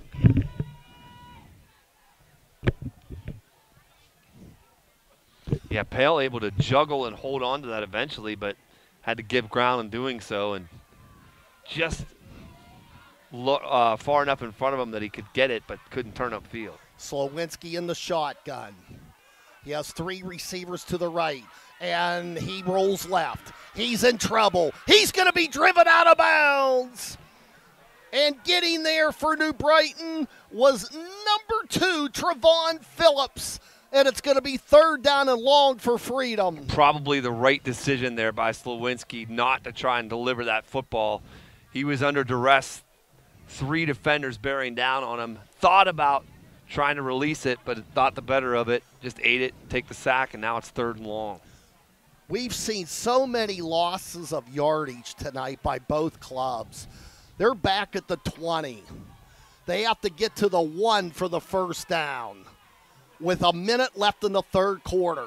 Rolling right, Slowinski. He's in some trouble. He evades it. He's going to take off with the football, and he's going to get good yardage, and he's going to be knocked out of bounds inside the 10. At least it makes it manageable for Freedom on fourth down near the 10-yard line. Yeah, that's an excellent pickup by Slowinski because now at 4th and 8, you have some plays in the playbook that you can at least think we can convert here, but when it's 3rd and 18, boy, you're looking at an impossible task. Yeah, the ball was spotted at the 8-yard line. They need to get to the 1 for a first down.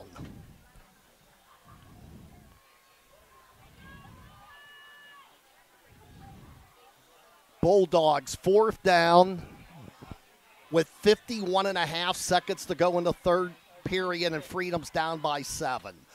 Slowinski looks. Slowinski lets it go. It's up in the air, and it's incomplete.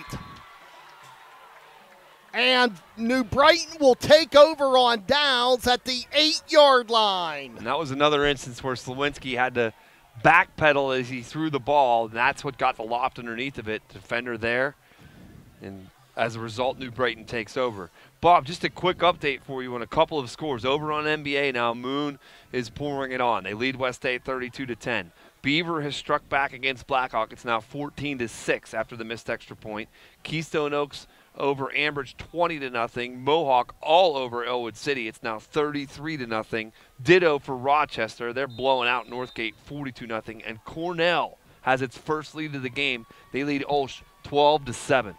All those transportation instant update scores. All right, so Olsh could be in trouble if Cornell wins. West Allegheny is already in big trouble.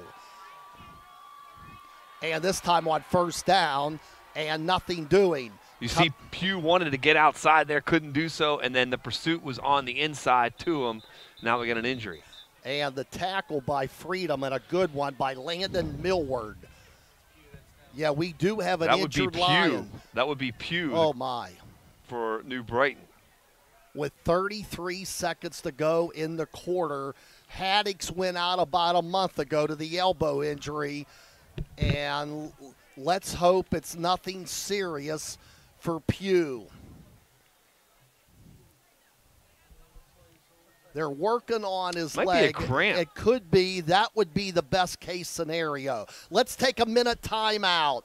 33 seconds to go in the third. New Brighton ball deep in their own territory, and the Lions lead Freedom 13-6 on Beaver County Radio and Trib Live.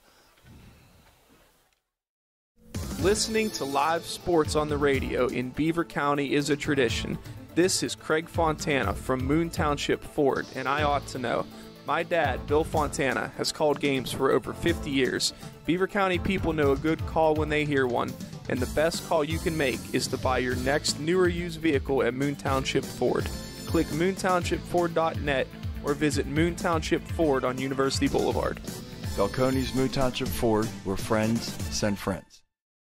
Did you ever think you would see a day when nobody showed up for big city holiday parades or pro sporting events? This is Bill from Laughlin Insurance Agency in Rochester. If nothing else, this past year has taught us that things we never considered possible can happen and that nobody can predict the future. At the Laughlin Agency, your Penn National Insurance provider, we give you the ability to protect against loss during unexpected times. Who knows what the future holds? Visit LaughlinINSAgency.com. Pugh is up, but he's limping, looking like he's limping on both legs. We hope it's nothing serious. He will come out, obviously. Brian Taylor is in at quarterback. He's a sophomore for New Brighton. And he's put into a tough situation, 2nd down and 13 from their own 6.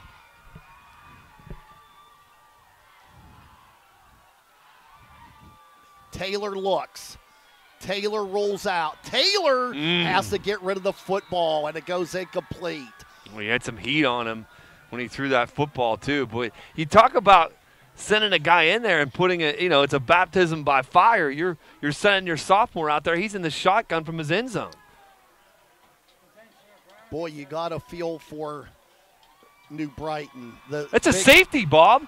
They call it intentional grounding against the quarterback, Taylor, in the end zone, and it's a safety for Freedom. Good point, Jason. There was no receiver in the vicinity, and it was hard for us to get a good look at Miller as he got rid of the football. He got the forward pass away, but there was no skilled player in the neighborhood, and you're right, Freedom gets 2 with 3.3 seconds to go in the third quarter. And that is a tough situation to put Brian Taylor in there. He's coming into the game as a sophomore. You're in the shotgun. Your heels are in the end zone. You have the rush oncoming against you. Your first thought is, I got to get rid of this thing.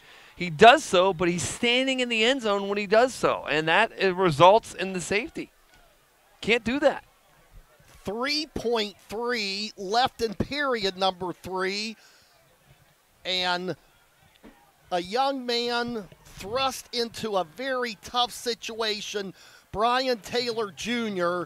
threw the ball out of the end zone, but as Jason explained, there was no receiver around. He was just trying to avoid getting sacked in the end zone, and now the kick from the 20 is picked up at the 36. And it's Pale. And Pale is down to the New Brighton 41. A nice return by Pale.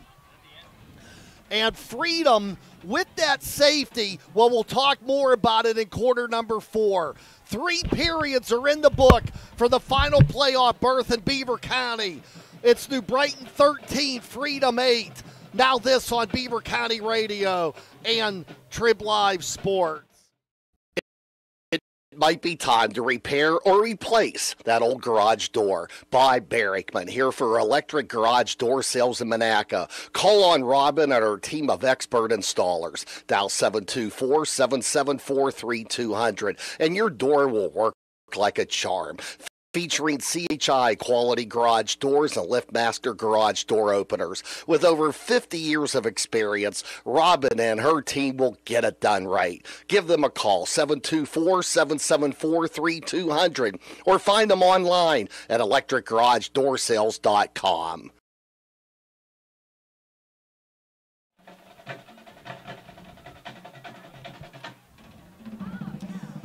Well, Freedom is in a position now with the safety, a Freedom touchdown, and you don't have to worry about converting the extra point. Obviously, you want to, but if they get the touchdown, they've taken the lead. Yeah, as a matter of fact, you would think that they would probably go for the extra 2 with a touchdown and make it a 3-point game.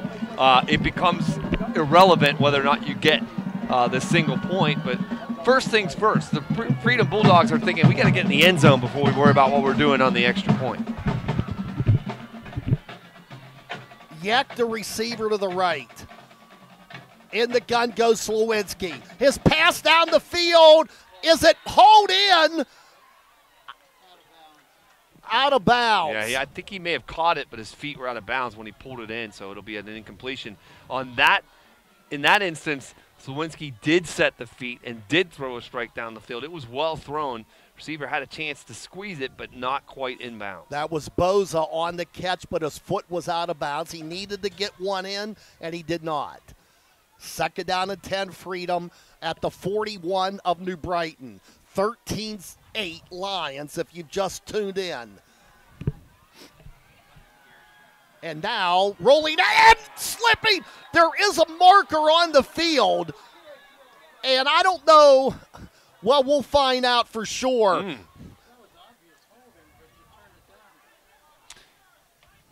Well, if it is a hold against Freedom, that would be decline. And you're right. You got the big sack and the loss of down. Although you could have taken him back even further because it would have been a spot foul. I think in this instance, the downs become more critical. Well, of course, now you're looking at third down and about 22 needed for the first down. Bob, that spot on the field, if there's a single spot on the field that's probably the muddiest, it's right there. Right. And Slowinski tried to elude the oncoming rusher, but feet got out from underneath of him. Both teams have experienced massive yardage loss after getting opportunities. Slowinski looks and is against the grain, and it's dropped. It wouldn't have been near enough for the first down, but Pale might have put him in a position to go for it on fourth down. And they got to put it away As a result, Freedom will boot it, and now the story will be, can Pugh return, or will it belong into the hands of the sophomore at quarterback, Brian Taylor Jr.? And Slowinski did an excellent job of buying himself additional time, waiting for receiver to come open, and it was eventually Pale that was trying to work back to him, but unable to connect on it, and now New Brighton gets it back. So the kick. High, and it angles away, and it's going to take a nice Freedom roll, and this is going to go down to about the 13-yard line. That's the second good punt of the day from Yek. He has been booting it out of there. Remember, he had the Kaufman corner kick back in the 2-yard line in the first half. Now another good one, and backs New Brighton up. Now you got this young quarterback. We'll see what happens here if he has to come back in. Well, Pugh is acting like he wants to return.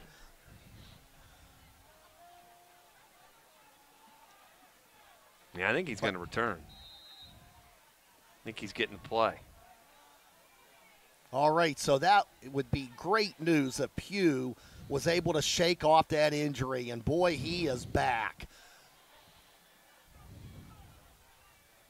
That would have really put a lot of pressure on the young sophomore and Taylor if he had to engineer this drive from the own 12-yard line. 11:16 to go in regulation. Still 13-6 New Brighton. If the Lions win, they're in. If Freedom comes back, they're in. This time, it's Pugh, and Pugh gets good yardage. That's a positive play for a young man who just went out with the injury. He gets 7 to the 20. Yeah, none the worse for wear. Pugh, after the heading out to the sidelines, gets right back in there and goes right back to work. Now he'll come to the sideline to pick up the play. Still doesn't look like he's 100% out there, but whatever percentage, it's doable for Joe Greco and company.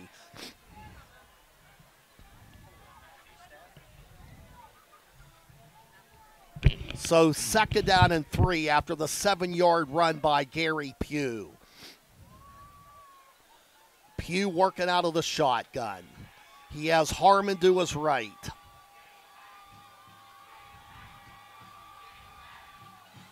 And Pugh rolls left. Pugh, little long pass. Montanez is in the clear. He's at the 40, 45, still on his feet.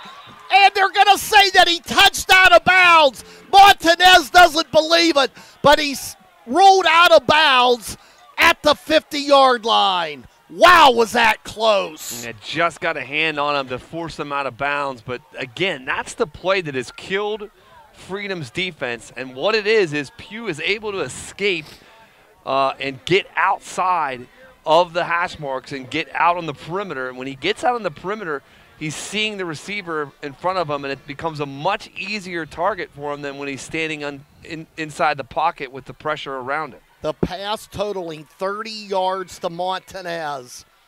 New Brighton at midfield. 10-13 to go. The Lions lead at 13-6. This time the give will go to Keiondre. Williams gets about 5. Down to the 45-yard line of Freedom. Still a lot of time left in this football game, but for Freedom, they got to get the ball back. I mean, you're coming into a situation now where if New Brighton can get a scoring drive put together here, you're in bad shape. We've seen 6 turnovers in this game, 5 in the aerial department, 3 by the Bulldogs. And Pugh, who returned to the lineup after getting shaken up, it's 2nd down and 6 at the 46 of Freedom. Williams gets the call. Williams is hit right at the line of scrimmage. No gain. It's 3rd down and 6. Yeah, the penetration much better that time out for that defensive front of Freedom. You know, it's 3rd and, like you said, about 6 yards. This is, again, where you're seeing that, and I hate to belabor this point, New Brighton's been able to roll Pugh outside and get him in space and allow him to see his receivers. It's a single read most of the time out there with the receiver dragging across the field with them. Freedom's got to be mindful of that because New Brighton's done it time and again in this second half. We can only hope the Steelers, due to the Cleveland Browns running game, what we have seen of the running games tonight, virtually non-existent. 8:35 to go in the 4th quarter. 3rd down and 6. Obviously a big down defensively for Freedom. Pugh looks. Pugh fires down the field. It's caught. What a catch. What a clutch throw down to the 25-yard line. And hauling it in is Phillips. Yeah, it seemed like Freedom was trying to pin him in that time and keep him in the pocket. And he delivered a perfect strike, did Pugh, to Phillips. Oh, that could be a game saver for New Brighton. They get the 1st down. They can run more clock. 8:05 to go in the 4th quarter. New Brighton leading by 7.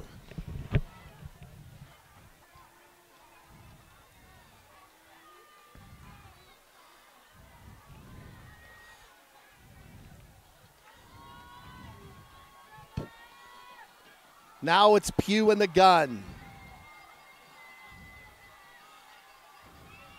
And Pugh will run. And Pugh will get a couple. Down to about the 13 perhaps. No, the 23. Bob, we've seen New Brighton, when they get in this position, they self-destructed from time to time. It's been penalties, turnovers, and a lot of senseless penalties that have drugged the football back. So New Brighton's got to be aware of that and be disciplined in how they treat this offensive possession. It's imperative for Freedom to keep New Brighton from getting any points. They could still tie it if New Brighton does get the field goal, obviously, with a two-pointer, but I don't even know that New Brighton's going to try it. No, I don't think that's in their arsenal.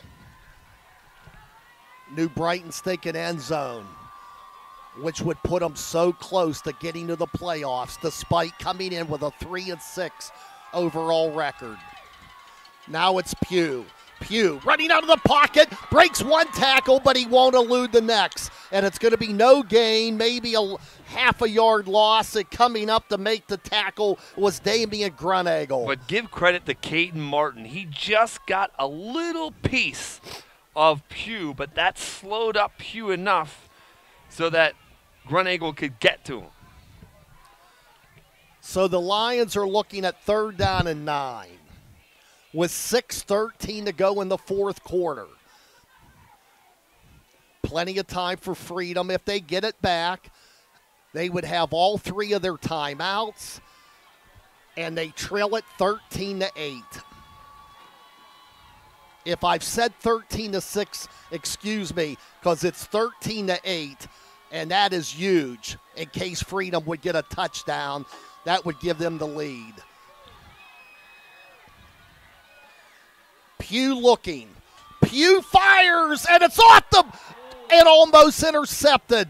The ball was almost picked off by Boza, but it eludes his grasp, and it's 4th down and 9 with 5:39 to go. Yeah, that one was overthrown, and there was plenty of time for Pugh. The offensive line doing a great job giving him the protection he needed, but he just overthrew it, and now this 4th down is obviously the play of the game defensively for the Bulldogs. The Lions lead it by 5.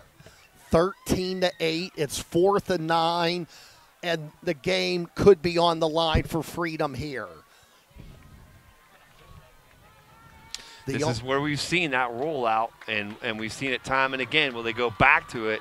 Although Pugh stood in there in the pocket and delivered a perfect strike last time. Pugh in the gun.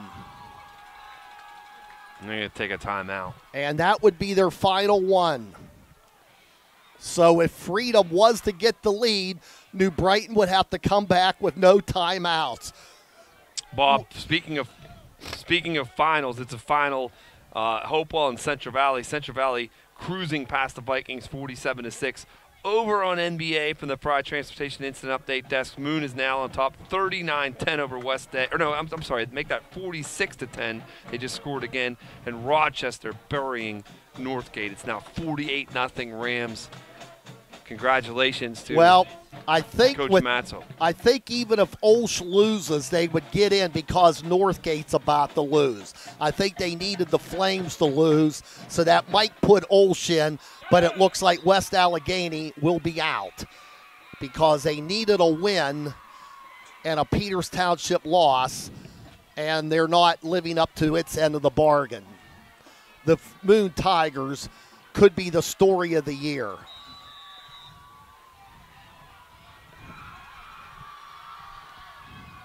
Now on 4th down and 9. Pugh looks. Pugh's pass, and it's incomplete.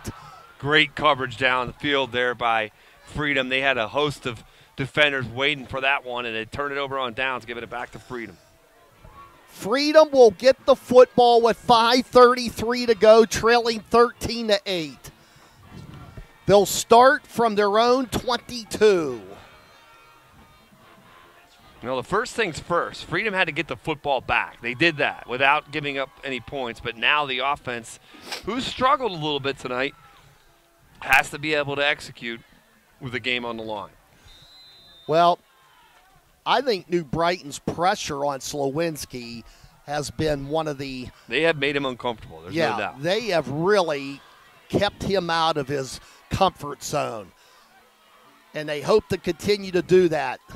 There's a big series for both clubs. Pass down the field. It's going to be intercepted by Montanez, his third pick of the game. And he's going to be brought. Now he laterals it to a teammate.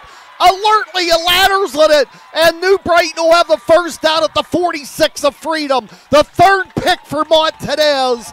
And the fourth interception of the game by Slowinski. Yeah, Montanez able to get another interception and then lateral it back. And now New Brighton will have it again. If there is a silver lining for Freedom, if you are going to turn it over, do so early so you give yourself enough time to try and get it back. But obviously another tough interception. So Montanez with 3 interceptions in the game. And the Lions have it first down at the 45 of Freedom. Still 5:15 to go. We're not going to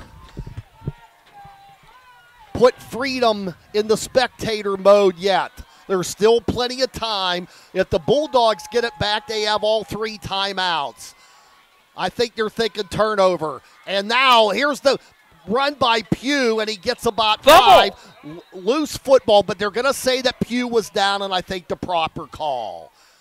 He gets 5. Yeah, going to be able to pick up 5, and the clock will continue to turn. I don't anticipate Freedom using those timeouts yet. You want to conserve those timeouts for when you think you can stop the clock and definitely not give up the first down. And at 2nd and 5, it's just too manageable from a down and distance standpoint. Well, Pugh is obviously limping at the moment, trying to come over to get the signal from the sideline.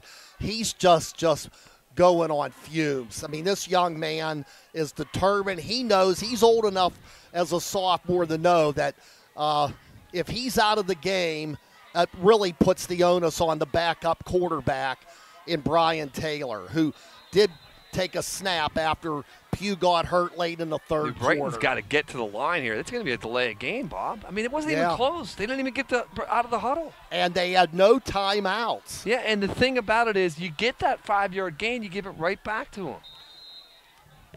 So now the clock will remain frozen because of that delay of game penalty. It won't start until the snap of the ball, but it reads 4:19 right now. 2nd and 10 with 4:19 remaining.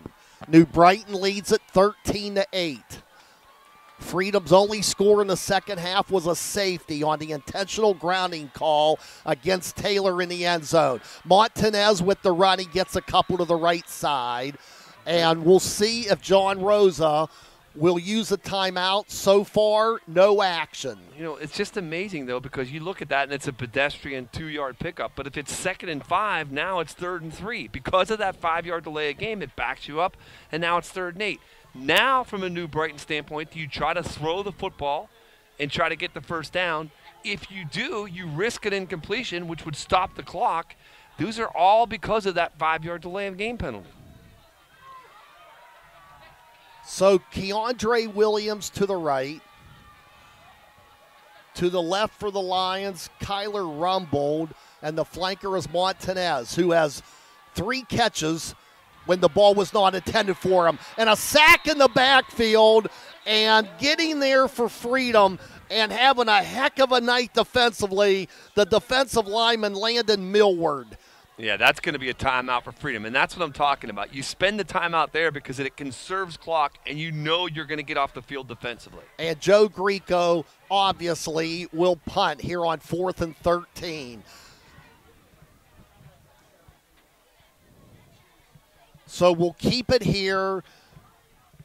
Moon is about to go perfect on the regular season. They were leading West Allegheny on 1460 WNBA 46-10. Our first final, Central Valley has now won 22 in a row, a 47-6 win over Hopewell, who finishes winless on the year. Thought that was mine. But obviously the big game, and it's not just because we're broadcasting, that this had the most meaning coming in and the game is still very much in doubt as Williams gets ready to punt. That's where you'd love to have a big return, get yourself some good field position if you're Freedom and New Brighton wanting to pin it deep. High snap. They get it away. And it's a high one. And it's going to take a nice New Brighton roll inside the 15 down near the 10. And one of the Lions is doing a sweeping job trying to get it closer to the end zone. It'll be whistled dead at the 10-yard line. And Freedom's got to go 90 yards in just over 3 minutes in order to pull off a great comeback. Well, there's time for Freedom, but they haven't shown ability to execute and put together a drive in this second half. Slowinski with a couple more picks. They got to summon up something here to try and beat this New Brighton defense who has been stellar in this second half. Freedom has 2 timeouts, and they have 3:13 to work with on the clock. And they have to go 90 yards. Nothing less will do. Slowinski in the gun. He's looking. Sideline pass, and it's batted away, and it could have been picked off. It'll be second down and 10. Only 4 seconds taken off the pine. Probably for the best that one was batted away because it was going nowhere. And second and 10, it's obviously the passing game is what Freedom has turned to, but they just can't get anything going against this New Brighton defense in the second half. The rain pretty much has not been an issue in tonight's game, but turnovers have been. We have had no less than 7 turnovers in the game, and Montanez with 3 interceptions looming large. Now on second down. And the pass. And it is incomplete. And Slowinski throwing that one a little bit low for the intended target, but good coverage by New Brighton again there. You're giving New Brighton the opportunity to hang back and just wait, not really having to pay much attention to that Freedom run game and this point in the contest. It'll be third down and 10 for Freedom with 3:03 to go. Well, don't ask me what – I'll let the analysts – if they don't get the 10 yards, what do you do on fourth? You got 2 timeouts left, but I got to be honest with you. I don't know that I punt it because I don't know how much you're going to get out of that punt. John Rosa hopes he at least gets some positive yardage on this play. And the pass down the field, and it's going to be incomplete.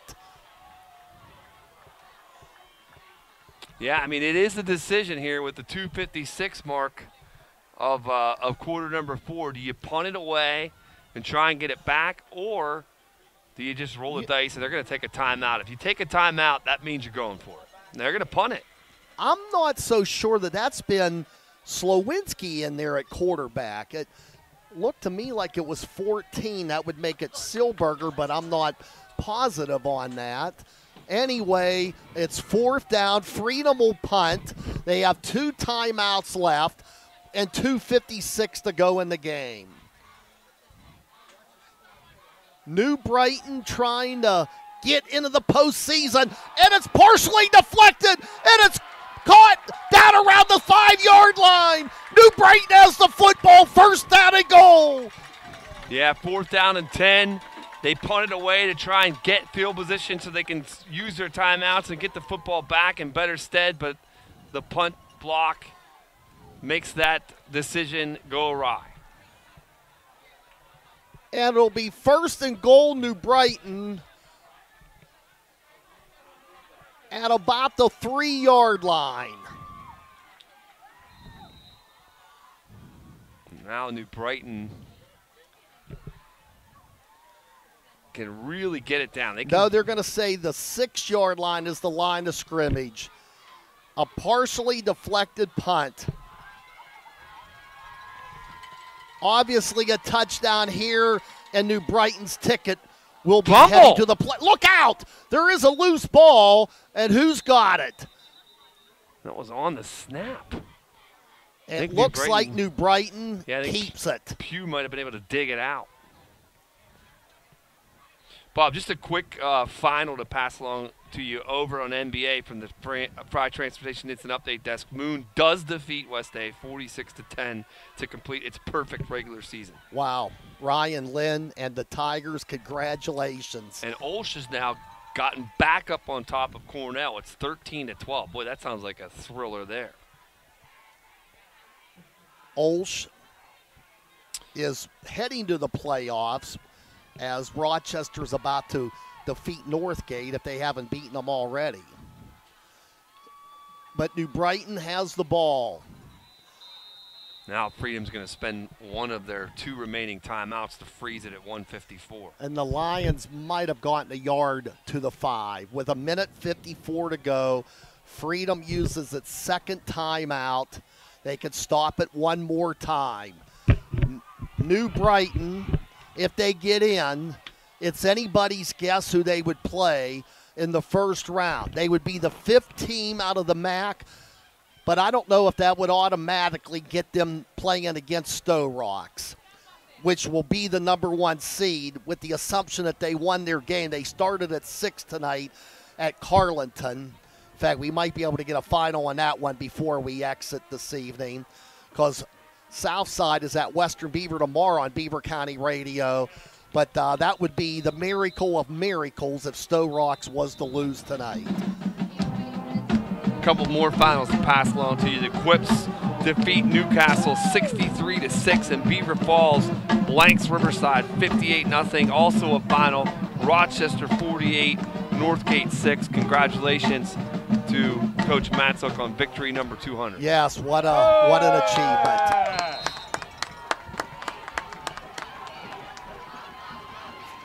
So they have one more timeout, New Brighton ball, and taking it. I don't see an end. Yes, there it is. There's the signal. It is a touchdown, New Brighton. They can start thinking about the postseason.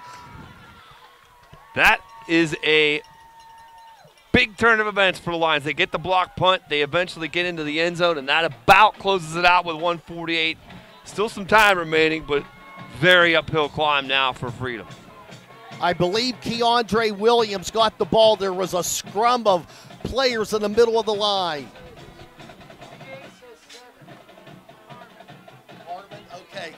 Okay, Bill Ullman from the Times has just informed me that was Desean Harmon with the touchdown. A 3-yard run. The kick is good. And New Brighton is 1:48 away from the playoffs. We'll take a minute timeout. New Brighton 20, Freedom 8. Now this on Beaver County Radio and Trib Live. In sports broadcast, the pregame show will set the stage for the upcoming game coverage. In life, a pre-career start at the Beaver County Career Technology Center can set up your high school student for life. Did you know that graduates are making substantial wages, some over 6 figures? This is possible without student loan debt. It's true. With more, here's Beaver County CTC Administrative Director David Whitez. This is David Whitez, Administrative Director at the Beaver County Career and Technology Center. BC CTC is proud to play a part in the new industrial boom in Beaver County. The training we provide for our students enables them to land outstanding and, quite frankly, lucrative careers in the trades, and has changed Beaver County in a very positive way, all at the same time. Let the Beaver County CTC open doors for you in the game of life. Click bcctc.org. And the short kick picked up, and on the return is Boza. And Boza gets out near the 40-yard line. But it's now a 2-score lead for New Brighton with just 1:40 to go. And the Lions can think playoffs after this apparent win tonight. They're leading 20-8 over the Freedom Bulldogs. Freedom started its season at the newly renamed Jimbo Covert Field in honor of the Hall of Famer, and it looks like it's going to end at Oak Hill Field, a field that's been in existence for a long time.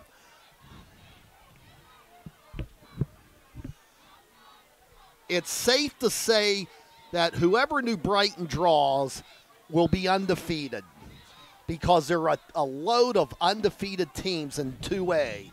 This time the pass, and it's caught for about a 6-yard pickup.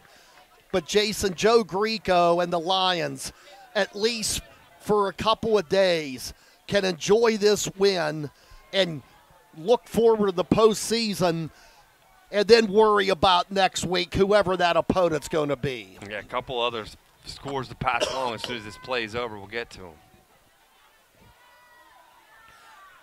And Slowinski is sacked.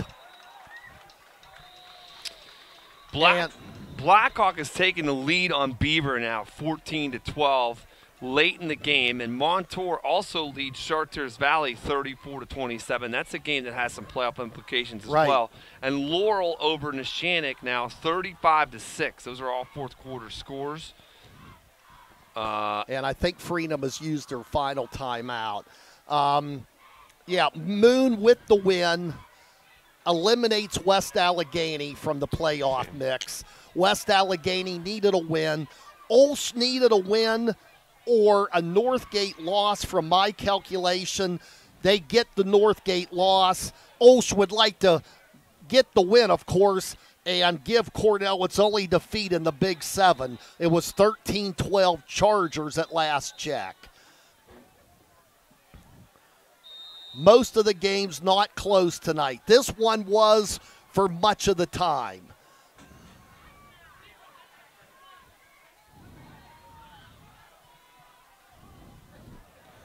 Now Freedom with no timeouts remaining.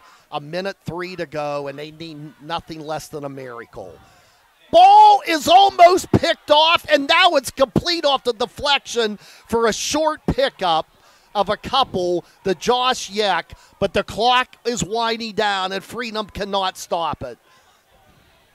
Yeah, just a tough half offensively for Freedom. They just have not had it going on here in this second half. They have not had an offensive score in the second half, just the safety against New Brighton. Slowinski looking, he has to make sure, and he really, if he probably would have been penalized for throwing the ball past the line of scrimmage, and now we have a penalty against Freedom. And at this point, I don't even think New Brighton's going to bother accepting it, but they'll wave it off, actually. Yeah, they'll wave off the flag, and it becomes fourth down, and it might be the final snap of the season for the Freedom Bulldogs.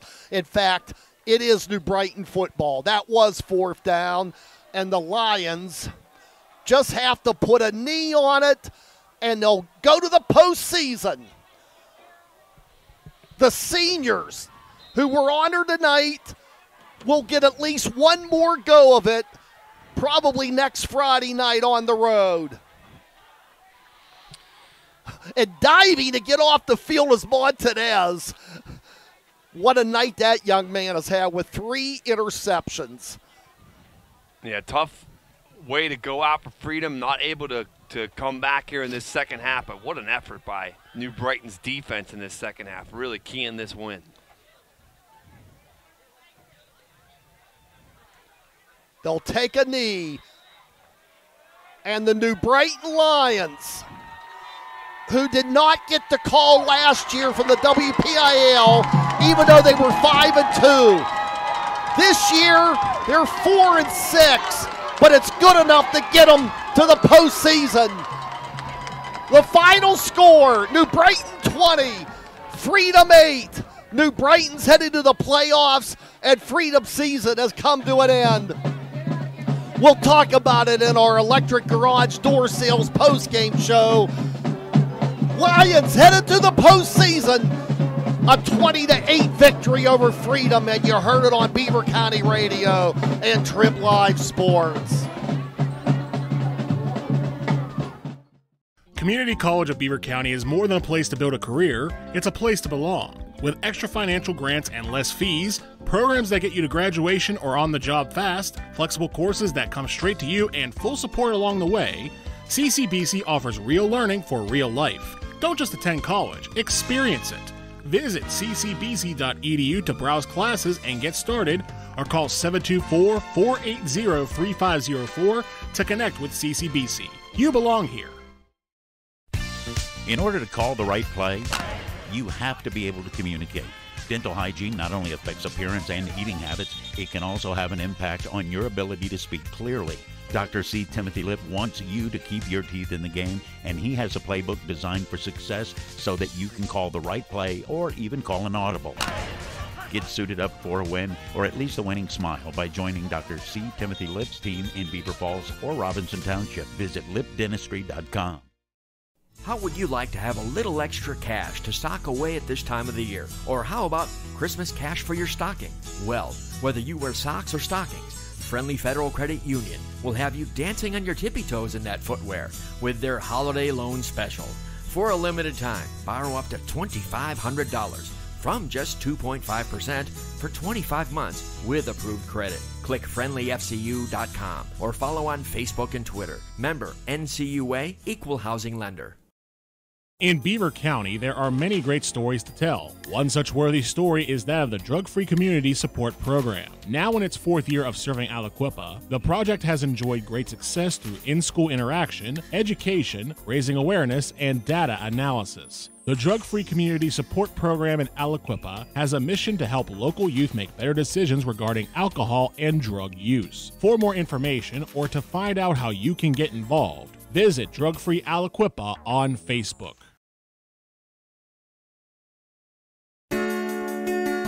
Navigating healthcare should be easy. Heritage Valley Medical Neighborhoods offer the care you need most in one convenient location. Access walk-in clinics, primary care, lab, diagnostic imaging, and other services at one of Heritage Valley's 7 medical neighborhoods. There's no need to travel far for quality healthcare. Find a medical neighborhood near you at heritagevalley.org. Heritage Valley and you, uniquely connected for life.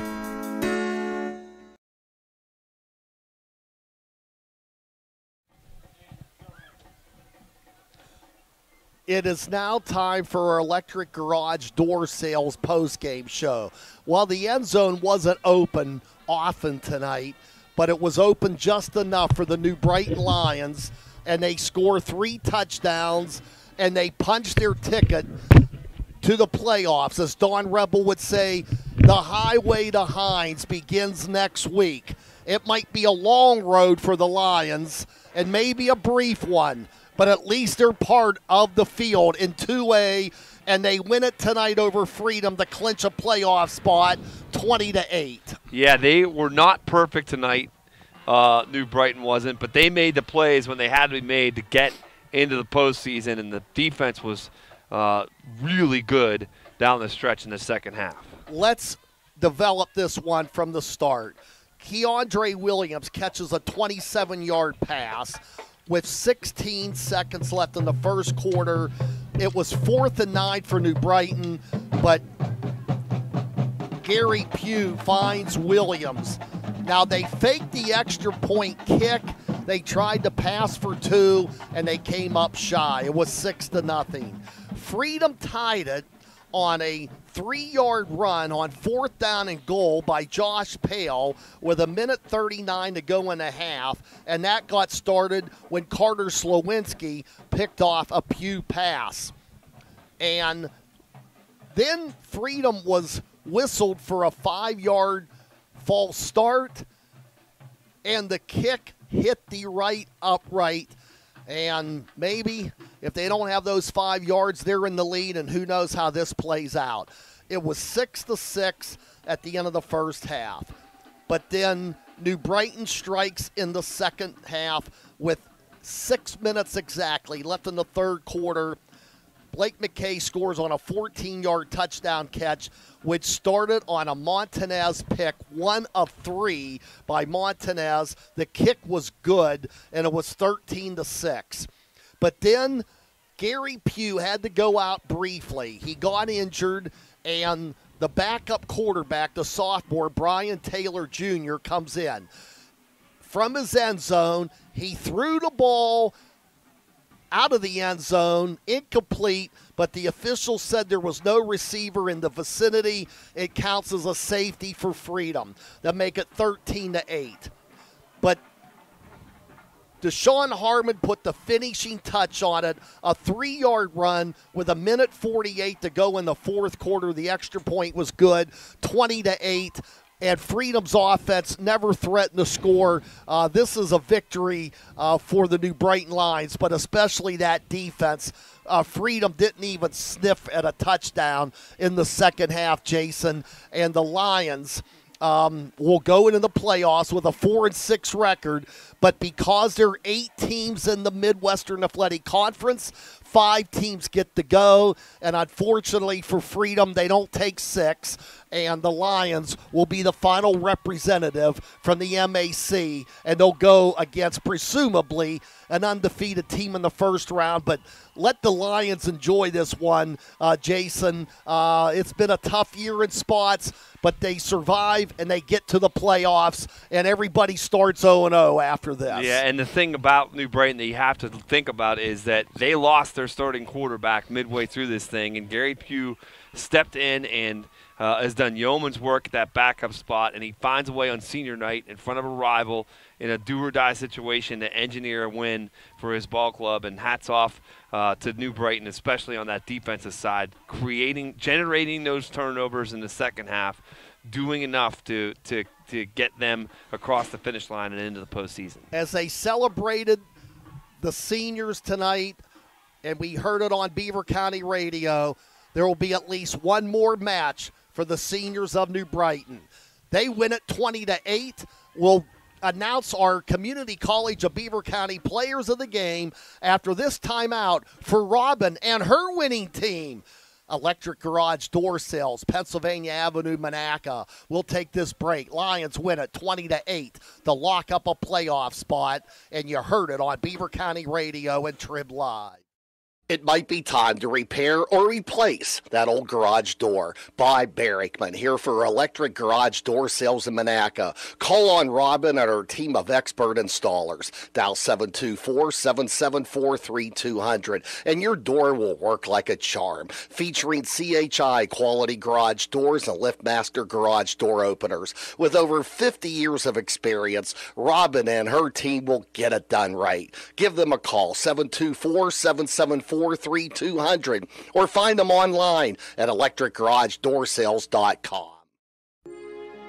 The law firm of Luxembourg, Garbett, Kelly, and George, keeping promises for over 80 years. Attorney Chuck Garbett. What we tell them, number one, they cannot guarantee the result. All we can guarantee is the effort and an honest evaluation. Not every case goes to court. Most of them settle. There's a reason most of our cases settle out of court, and that's because over the years, the insurance companies have realized that when we're involved in a case, we do prepare that case as if it will go to trial, and we aren't afraid to take a case to trial. The insurance company keeps a book on the lawyers.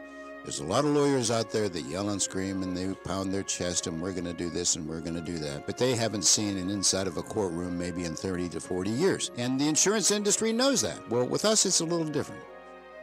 For your free consultation from the law firm of Luxembourg, Garbett, Kelly, and George, call 724-658-8535 or visit them online at lgkg.com. Hi, this is Bob Barrickman here for Fry Transportation. When it comes to school buses in Beaver County, it sure is hard not to notice the shiny Fry Transportation fleet. Fry Transportation has been a local family-owned Beaver County business for over 30 years. As any successful football team must be dependable and reliable, these same qualities have made Fry Transportation a champion operation. Best wishes to all local teams and safe travels to the gridirons this season. From your friends at Fry Transportation. Community College of Beaver County is more than a place to build a career, it's a place to belong. With extra financial grants and less fees, programs that get you to graduation or on the job fast, flexible courses that come straight to you, and full support along the way, CCBC offers real learning for real life. Don't just attend college, experience it. Visit ccbc.edu to browse classes and get started, or call 724-480-3504 to connect with CCBC. You belong here.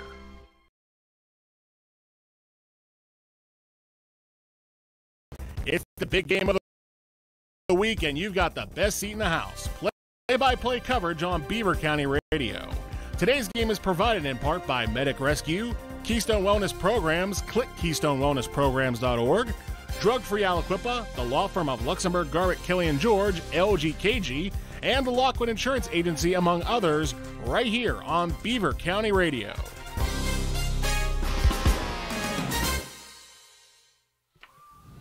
Okay. And we return for this segment of our Electric Garage Door Sales post-game show. And, boy, we got all kinds of finals. The only one going on still is the Beaver game, and that's a late one. They always start at 7:30 at Pat Tarquinio Field. But first of all, our CCBC players of the game, and we didn't have too hard of a time picking one for the Lions. A little bit tougher for the Bulldogs, but the ballots are in, and who are they, Jason? Yeah, I thought early in this contest when it was Freedom that was getting the turnovers defensively, a big reason why was because of the pressure they got up front. And Caden Martin, 77, was a guy that was just camped out in the backfield. I know he did some good work on the offensive line as well, but Caden Martin is our CCBC player of the game for Freedom. And over on the other side for New Brighton, with 3 interceptions, Eric Montanez did some things offensively, but nothing that he did overshadowed that three interception performance defensively. That's rare territory to pick off 3 in a game.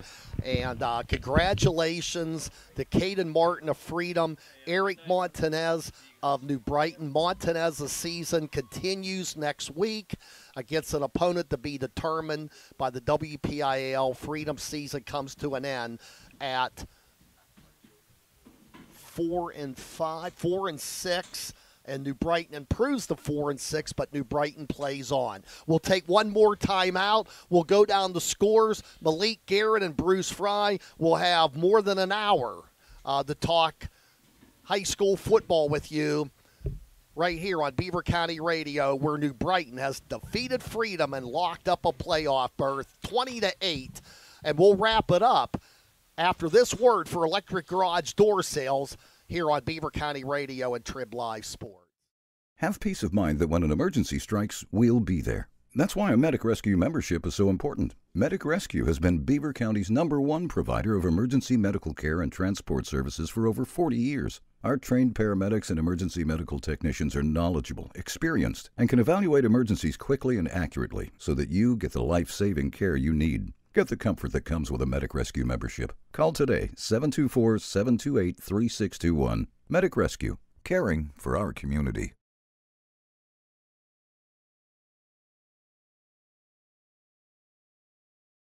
They say imitation is the most sincere form of flattery. If that's true, then people must really be impressed with me. This is the Aquaman of Beaver County, Jim Riggio from the Beaver Falls Municipal Authority. You see, at this time of year, lots of people try to look just like me and put on their superhero outfits as costumes. The only difference is, at the Beaver Falls Municipal Authority, we act like superheroes all year round with service that would make any Cape Crusader proud. This is the Aquaman from Beaver Falls Municipal Authority, Jim Riggio, wishing you a festive and safe Halloween. Click bfwater.net.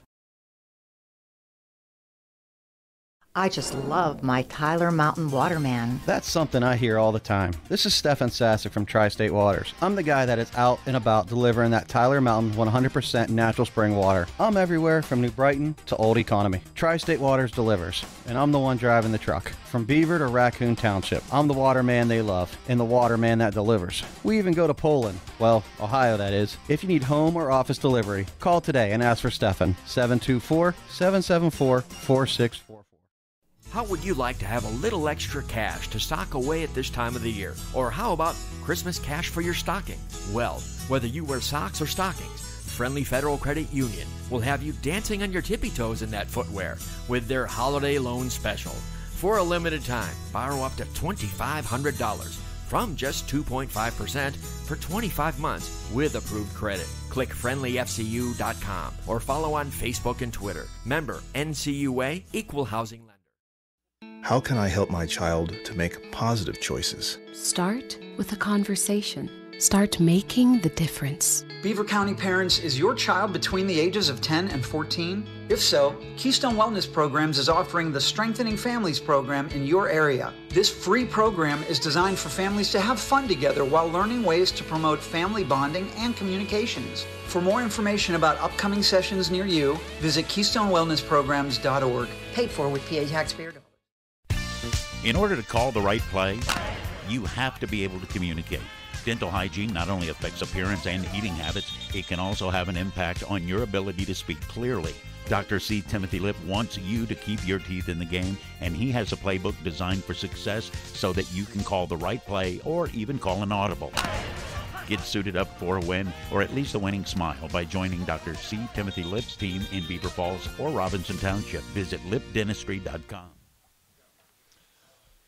And we return one more time for the Electric Garage door sales postgame before we send it to Malik and Bruce for the Falcones Moon Township Ford wrap-up show. Let's look at the other scores on WNBA tonight. Moon caps a perfect regular season. They should get the number 1 seed in the 5A playoffs. They dominate West Allegheny 46-10. With that loss, West A is eliminated. Aliquippa all over Newcastle 63-6. Other finals: Central Valley 47, Hopewell 6. The Warriors perfect again, and they have won 22 in a row. Keystone Oaks knocks off Ambridge 27-7, but the Bridgers still get to go to the postseason. Avonworth shuts out Quaker Valley 40-0. Beaver Falls shuts out Riverside 58-0. 6 in a row for the Tigers after losing their first 3. Beaver Falls, I would imagine, will get a home game next week, even though they'll finish second in the conference. Mohawk 33-7 over Elwood City. Mohawk will get 4th, and New Brighton will get 5th.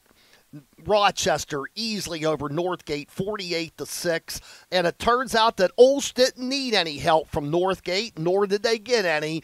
The Chargers edge Cornell 13-12. The only loss for Cornell in the conference. They're the champions, but Rochester and Olsh also in the playoffs. Montour on the road gets the last playoff spot in the Parkway Conference with a 34-27 win, and Laurel remains undefeated, whacking a good Neshannock club 35-6. The only game that's still going on because of the later start at Beaver, Blackhawk leads the Bobcats 14-12. I'd imagine that's gone fourth quarter, and if Beaver comes back to win, they're in second place all alone, and I would imagine would get a home game next week. Even if Beaver would not win, they would tie with Newcastle, and being that Beaver beat Newcastle earlier in the season, I would think they would recognize Beaver as the number 2 seed, which they would be the number 2, and that very well could put a home game at Pat Tarquinio Field next week. But the WPIL will make the final decisions. And, of course, we have Southside and Western Beaver, kind of the same scenario. The winner gets second, hopefully a playoff game at home. And we'll be on the air, Jason and myself, at noon tomorrow from Industry. And we have Geneva tomorrow night, 6:30 airtime on College Hill against Waynesburg. And on that note, that'll do it for us. We want to thank the guys up here who might not get shown on Facebook, but they do a great job for us. Curtis Walsh, his dad, Keith Walsh, Gavin Reese, and the guy back in the studio, Malik Garrett. For Jason Colangelo, I'm Bob Barrick. But New Brighton on senior night defeats Freedom 20-8 to grab the 9th and final playoff berth in Beaver County tonight. And Bruce and Malik and you could talk more about it if you give them a call, 724-843-1888 or 774-1888. Up till 11, Don Rebel and his staff take over for the Trib Live show till midnight, and they'll get you up to date on almost all of the playoff possibilities going on throughout the WPIL. That does it for us. Final score, New Brighton 20. Freedom 8, Lions lock up a playoff berth by Barrickman. Good night. The Falcones Moon Township 4 wrap-up show coming up next, right here on Beaver County Radio, 1230 WBVP, the new 99.3 FM presented by St. Barnabas, and on 1460 WMBA. Good night, everyone.